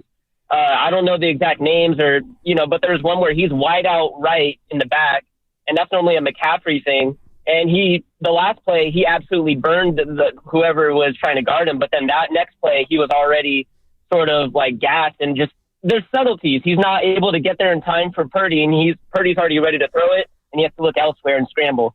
So I think he's the Band-Aid, and I think him scrambling is just an amazing, way that he's problem solving. Thanks, guys. Yeah, Matt, thank you. I'll say this. Forget the names. I don't care if you like Purdy, don't like Purdy, Lamar, Jaden Daniels, Joe Burrow, Josh Allen, whatever you want. To me, when people have the conversation about what works in the NFL, what do you want your quarterback to be able to do? Because some people will still be like, I want a pocket passer. And then others will be like, well, give me an athlete like Lamar. Why is Patrick Mahomes so damn perfect? Patrick Mahomes is absolutely the perfect blend of everything you want, which is someone who can handle the pocket, maneuver within the pocket, and deliver every throw. But when the moment calls for it, really also has the ability to take off and do things with his legs. That's what you want. So when people go, do you want a pocket quarterback or a running quarterback? My answer is always the same. I'll take both. Thank you very, very much. The answer is yes. And Brock is that. Josh Allen, I think, is that. Joe Burrow showed a little bit of that the other night. Now, the Giants left half the field open for him, but he took off and scored a touchdown, and then no one ever scored again, and we went home. I think Lamar Jackson has become that. Agreed. And that's where he's elevated his game to being MVP caliber, because before he wasn't as good at that. And I think that Kyler Murray is still growing in that area where he's not yet a comfortable pocket presence. You have other guys who are just statues, like Aaron Rodgers at 40, Matthew Stafford. These are guys who can't scramble. And I'm just looking back at my notes from the Ram game, and he was doing too much. That was a game where he had 10 rushes. 2 of them were sneaks, and I'm just seeing a drive where it was Purdy dives for 5 on 3rd and 4, and there's another scramble for 8. Later he had a scramble, and Purdy's running all day, and I think that he was doing too much. He was breaking the pocket too quickly. Well, he was probably, remember who his receiving core was that day. It was Jawan Jennings. That's all. I know Brandon was there, but obviously things weren't going great. And so maybe that was a mindset. Maybe it was circumstantial. He had Ronnie Bell that game. He sure did. He also, remember the scramble before the Jake Moody miss? That scramble set up the 55-yard try for Jake. For a moment, it was going to be about a 75-yard try because Brock went crazy. He flew all over the field, went backwards, went right, then turned around and went left.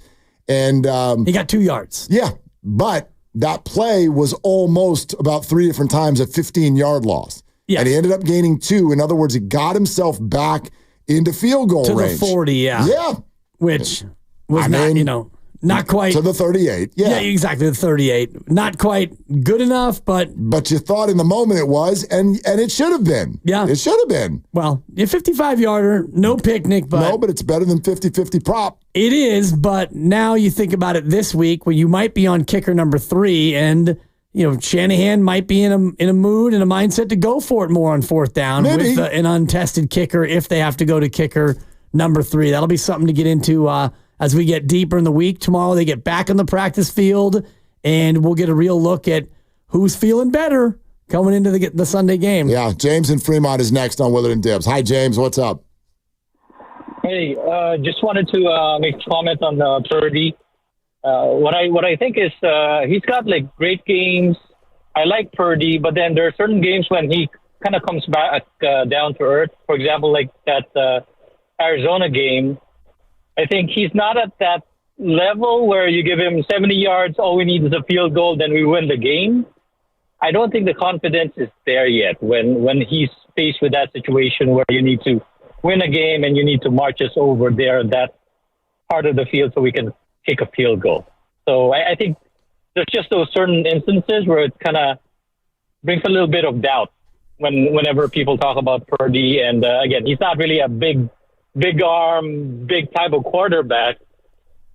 So I think that's just the negative. It's kind of hard to ignore. Yeah, James, thanks. I hear that. Here's what I would say about that. This is I think this is. I don't want to re-adjudicate the Arizona game, but they didn't have a kicker. And so the one that we're all critical of was the one scramble where he scrambled and scrambled and scrambled and he lost 8 yards. Yep. And you wound up at the 27-yard line and you had to throw it on 4th and 23 because you didn't have a kicker. And Mason fumbled at the 8. Right. So if we want to talk about points they didn't score, that's 10 points that he probably earned, quote unquote. He got you into field goal range. You had no kicker. He got you down to the 8 and your running back fumbled. Mm-hmm. So I want to make sure that as we look backward, we properly remember where the blame lies. I think you have a point. I understand where James is coming from because as we've talked about late in games, when you're trailing, that is what Kyle Shanahan historically has not done well. And therefore, I guess you could say by extension, Brock Purdy has had moments where it hasn't gone well. Hey, Brock, go get us this. There's 2 minutes to go. There's 1 minute to go. Think of Minnesota last year. But here's what I would argue. Just food for thought. First of all, I think we forget a couple of times where he has done that. Let's take Green Bay's playoff game last year. He did do that, and he needed a touchdown, and he got it. So that's one. Number 2, I'm not taking... James brings up, well, you just need to go get a field goal. Well, from a quarterback standpoint, in Cleveland last year, he did that. He did it in a driving rainstorm. The fact that the kicker missed the kicker missed the kick. But Brock took him on the drive. Has he had some failures in those moments? Yes. I'd also add this. I would say in Brock's career, he's been asked to do that much less than probably you think. Because the 49ers, they don't play very many close games. Yep. Like the whole, Brock, you got a minute, go get a score. What's that happened in his career? 4 times? Something like 5 times? And a couple of them yes, and a couple of them no. It didn't happen against Arizona. I'm looking at the Ram game, and he set him up for a field goal with 3 minutes to go. Moody misses from 55. That puts you up 10, and then they go 50 yards, 1 yard, 4 yard tie game, and then you threw it to Ronnie Bell.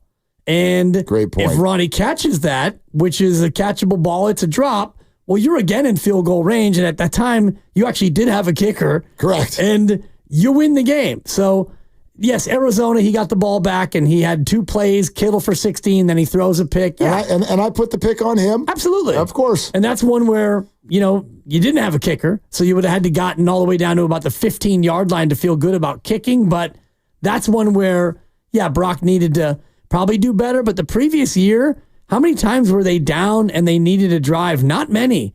Most of their wins were front running, run the ball. Totally. And you're right about the Cleveland game where he got you down closer than 55 yards. That was like a 40-yarder. 41 yards. Yep. 41 yards. Let's go to, Kurt is back in Hayward Hills. Hi, Kurt. Thanks for calling back. Hey, thanks for taking my call, gentlemen. Yeah. Hey, the question I had about Brock Purdy, how many years has he been with us? 4 years? Brock, no. This is basically year 3. 2.5, yeah. Yeah, if you can. But there we go. Year 3. Yeah. Okay, there we go. Year 3, gentlemen. So let me tell you something. Year 3. Here's year 3, and Brock Purdy's taking us to 2 Super Bowls. So you're telling me whoever's calling in that he's not a superstar, they're wrong. He is a superstar, and he's going to take us back to the Super Bowl. And the reason why he's scrambling a lot, because the offensive line is not doing the job like we had the last 2 years. And as far as Kansas City's concerned, we have to beat Kansas City this weekend. Why can't we get that little runt quarterback on Kansas City and somebody tackle that little runt? Who wants to see that little runt again? We're going to beat them, and Brock Purdy is a superstar. Anyone that doesn't say that, they don't know what they're talking about, bottom line. Kurt, okay? He's a superstar. And Hey, Kurt, can we get one more runt for the road? Yeah, this guy's a little runt, bottom line. Just look at him. I have 6'2", 225. I have a different request, Kurt. Call every day. Don't ever not call this show again. Period. Guys, you know who a big quarterback was? Norm Van Brocklin. And that's a quarterback. This guy's a little runt. 6'2", 225. I'm 5'7", 144. 6'2", 225? According to Football Reference. He moves like a middleweight. Yeah. Slippery. We're the same. He's thick, though. We're the same height, and he's 40 more pounds. The man is thick. I don't know if you've seen his lower half, guys. Runt. That's awesome. Don't tell anyone Brock Purdy's 20 pounds lighter and an about inch shorter. 7 inches shorter, yeah. An inch shorter? That doesn't even listed feel as 6'1". right. That does not feel right. It's just because he's got those ruddy red cheeks. If Brock's 6'1", then Pat is 6'4", for sure. If Brock had a beard and eye black, he'd be 6'3". But he's got rosy red cheeks, and he was Mr. Irrelevant. He's 5'11". Get the man some hair gel. Push that thing up a little bit. Get another inch. What do we think of his touchdown celebration, by the way? Brock's? Yes, when he's like sprinting and waving his hands. Just arms flying everywhere. It's a little SpongeBob. I don't know how familiar you are with SpongeBob. Is that his thing, or was that just that one? That was the Debo touchdown. Yeah, I don't know if it's his thing or not. Been doing that on all of them? I don't think so. I'll have to go to the film, Mark. I think Brock could use a thing. I think he could use, this is actually a good, fun, quick aside. Yeah. Brock needs a thing, like the discount double check. Like, you need a thing. Yeah, he's getting to the point where... I think he could use a thing. Yeah. Can he do like a tractor, Selly? Sure. It can be whatever. We got to know what the hell it is, and you got to do it every time. Like the Nick Bosa shrug. Yes. It's so understated and like, it's kind of perfect for him. Like, oh, I guess I've done it again. Another sack of Rooney. Imagine that. So something about the shrug I love, you know? He needs a thing. He needs a thing because it will help with marketing. Yeah. It will make him feel more like a masculine football player. And it will prevent things like what happened in Seattle where it just looked like body parts were flying in every direction at once. Right. He needs a thing. Like that inflatable thing outside a gas station when they have like a discount on tires. And the arms are like... the inflatable with the air shooting through the bottom of and it's like the head's going one way and the arms are like, that's kind of what I was getting the feel of. There it is. Inflatable tire guy. You can call it the Auto Mall marketing celebration dance. Basically. Raymond in Richmond. Hi, Raymond. Thanks for calling. Hey, what's up, Willard? What's up, Dibs, man? What's good? I just want to say, what are all these guys watching that saying that Brock Purdy don't have what it takes to lead game-winning drives, that he's not good under pressure? I just don't get it. What are they watching? You know, for a guy named Sledgehammer, you're not really hitting any nails on the head with those takes, buddy. That's a 4. And one more thing I want to say is, does anybody else find it comical that Aaron Rodgers is bringing everybody that he couldn't win with in Green Bay to New York? Like, I just find it hilarious, and nobody's talking about that. Thanks, guys. I love the show. I listen every day.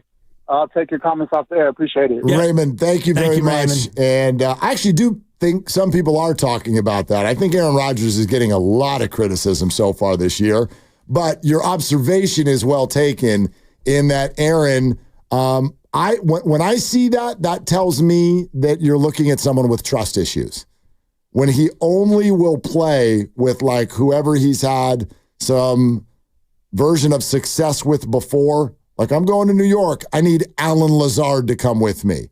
I need, who's the other guy that came with him? And obviously Devontae now. Cobb. Yeah. I need Randall Cobb to come with me to my new place. And then when Mike Williams is a little off with a route and slips and it turns into an interception, you're willing to go to a press conference and throw Mike Williams under the bus in front of everybody, even though you have been an interception machine in multiple countries in the last 2 weeks. Yeah. So I think it's more control issues. I think that's a similar word in this case. Yeah, I think that he's a guy who has been given a certain amount of control, and so he's exercising it, and he wants to bring in his guys. And if they wind up 7-10 and outside the playoffs, this becomes a little bit of a knock on the legacy. And, you know, you got the one Super Bowl, so you're forever a made man among NFL quarterbacks. But if you end up like this, if you flame out doing these kinds of things, getting coaches run, swapping coordinators and bringing in your buddies, that becomes a little bit of a knock on the legacy. No question. And I wonder how your boy Garrett Wilson feels about all this. Ask me how I feel, my fantasy team. Yeah, how do you feel? Not good. Okay. I got Lazard, too, so. You know who's on my fantasy team? Devontae Adams. That's a bunch of crap. And I play you again last game of the year. You do? Yeah. Oh, you know how hard it is to beat someone 3 times in 1 year. I'm not going to face you a third time. Oh, don't have that quitter attitude. I'm in the bye spot right now. We'll see each other in the playoffs. Coasting to the finals. Coming up tomorrow, broadcasting live from John Madden Studios. We remember the great John Madden. Members of the Madden fam are going to be there. Mooch is going to be there. Mariucci joins us at 3. We're also sponsored by Safeway. Back with more. Your calls certainly welcome. 888-957-9570. It's Willard and Dibs. Head to Safeway this week for these digital deals for members. USDA Choice Boneless Beef Tri-Tip.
Francisco 49ers.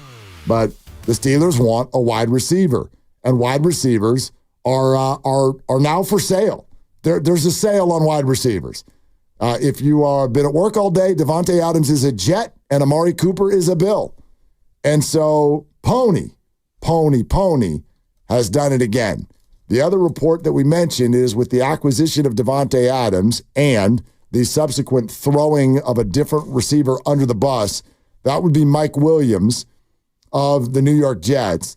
There is a report that Mike Williams is now going to be shopped because the Jets have Davante Adams and Garrett Wilson and Alan Lazard. And Mike Williams is a pretty big deal to just stash on the bench. He would get, 3, 4, 5 snaps a game the way this thing is all set up. So he is going to be on the market according to reports, and it did not take long for Pony to strike. He has tweeted, Mike Williams will be wearing black and gold by the end of the week. Mark my words. Cuckoo. That's the only thing missing from that tweet. It's the lock sound. Lock it up, homie. Man, thank you. Black and gold by the end of the week. Well, there is the maybe he'll be a Saint. I don't know. Like he did. I don't think that the Steelers don't wear gold. That'd be actually my number one reaction to Pony. They literally have a song that's called Black and Yellow, Black and Yellow. It's black and yellow. That's not gold. We're Niner fans. I know gold. What the Steelers wear, that's not gold. It looks yellow to me. That's yellow. The terrible towel is yellow. I'm going to text Pony and tell him, dude, you messed up. Yeah. Are you telling me that he's going to be a New Orleans Saint? Well, and are you going to take a victory lap if he is? The other piece of it is he got evaluated for a concussion following last night's defeat. Oh, his head got smashed into the ground on that play. Right. Yes. So I don't know if he's going to be in the protocol, if that would affect their ability to or their willingness to go out there and try to acquire Mike Williams, but seems like he's, at least for now, injured, and we still have a long way to go until the trade deadline. Well, and Pittsburgh's got a weird deal going on now with this report coming out today that they're going to move Russell Wilson into first team reps, and this coming off of a blowout win. Yeah, they're 4-2. They're coming off of a blowout win, and apparently they're flirting with benching Justin Fields for Russell Wilson. I don't know what they're going to do. I don't know what the right move is, but I will tell you this: if you're going to make the move to Russell Wilson, it does mean getting your downfield passing game more involved than it is right now with Justin Fields. That's for sure. Yeah. And so maybe it is time to get someone opposite George Pickens. I don't think that they would characterize it as a benching because I think in their minds, Wilson was the starter all along, but he hasn't been 100% good enough to play. So it's just our starter's now ready and now he gets to start. But it's curious when Justin Fields has looked pretty good. He's made enough plays to get you wins. Good enough, yeah. And is Russell Wilson going to be appreciably better? I don't know. I don't necessarily think so. I misspoke earlier about the trade deadline. It's actually 3 weeks from today, November 5th. Okay, so 21 days. 21 days. You said 22? Yeah, I said few. I thought it was the 2nd. Close enough. Close it's 3 weeks from today. So as we start to think about other moves with the Lions needing an interior or an edge rusher, rather. Well, what do you want the Niners to do? I want them to get a defensive tackle if they can. A defensive tackle, not an edge rusher. Not an edge rusher. Not Max Crosby. Well, I mean, Max Crosby, sure. I mean, what are we doing here? Are we going to dream about them getting Max Crosby? Why not? Who else do we want them to be? How about Saquon Barkley? You got a running back situation. Let's get Saquon Barkley. Well, no, Can we get Justin Jefferson from Minnesota? What are we doing? Because the Raiders are selling. The Raiders are selling. But are they selling Max Crosby? I don't know. I would be absolutely stunned if they sold Max Crosby. He said earlier today that he doesn't want to leave. He's got a tattoo of the Raiders on his body. Was that today? I thought that was like a week ago. No, the week ago one was like, I'm used to this S. Yeah. And I think that it was following yesterday or following the Sunday game where he said, I don't want to go anywhere. I've got a tattoo of this team on my body. I mean, I'd call. Give him a call. Right? The Niners have a ton of cap space. Give him a call. Yeah, of course, give him a call. Yeah. I think that if it came down to a bidding war, Detroit might be more of a team that I would worry about getting him because they're more desperate after Aiden Hutchinson went out. And I just saw that they according to Rap Sheet an hour ago, they're giving Ali McNeil, defensive lineman, 4 years and $97 million with 55 guaranteed. So the Lions are out there making moves, doing things, signing their own. The Lions are going to be absolutely desperate after what happened to them last year. They thought they were going to the Super Bowl. They've never gotten to go to the Super Bowl. The Niners are wobbly with injuries, and Detroit looks healthy and good.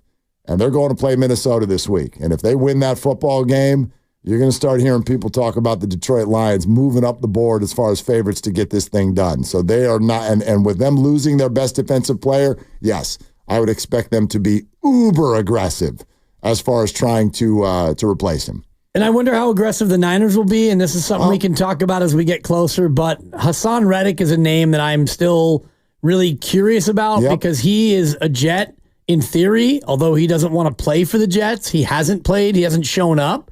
And he's like hemorrhaging money in fines, and his agency dropped him. And I think about how good he is and how good he was when he wrecked Brock Purdy's elbow. He's with Rosenhaus now, right? Did Drew pick him up? Is that right? I didn't see that. I think Drew Rosenhaus is working with Hassan now. I think so. I could be wrong there, but I think so. I think he was talking about it today. Is that accurate, Yes, Mark? that's correct. Yeah. He hired him today. Okay. And according to Diana Rossini, the Jets have given him and his reps a short window to seek a trade. Yeah.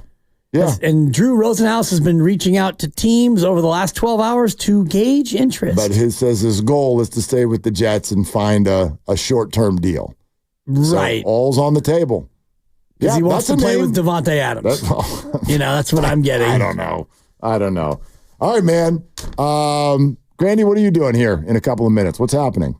We're going to hear from Brian Baldinger coming up next. Phenomenal. And then we got to look forward to 7 o'clock. We got some more Warriors preseason action. That's right.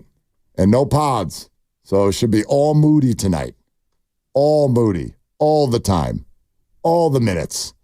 Okay. A reminder, don't miss the kickoff show. Sunday, Niners-Chiefs. Low Neal, Evan Giddings, 2 hours before the start of the game. Join us at Hilton Santa Clara for delicious food, great drinks. Best pregame show in the Bay. Presented by Habas Law. You've been wronged. Habas Law will fight to make it right. Call 1-800-INJURED or visit habaslaw.com. Grandy's coming up. That's brought to you by Fremont Bank, celebrating 60 years of full-service banking with no compromises.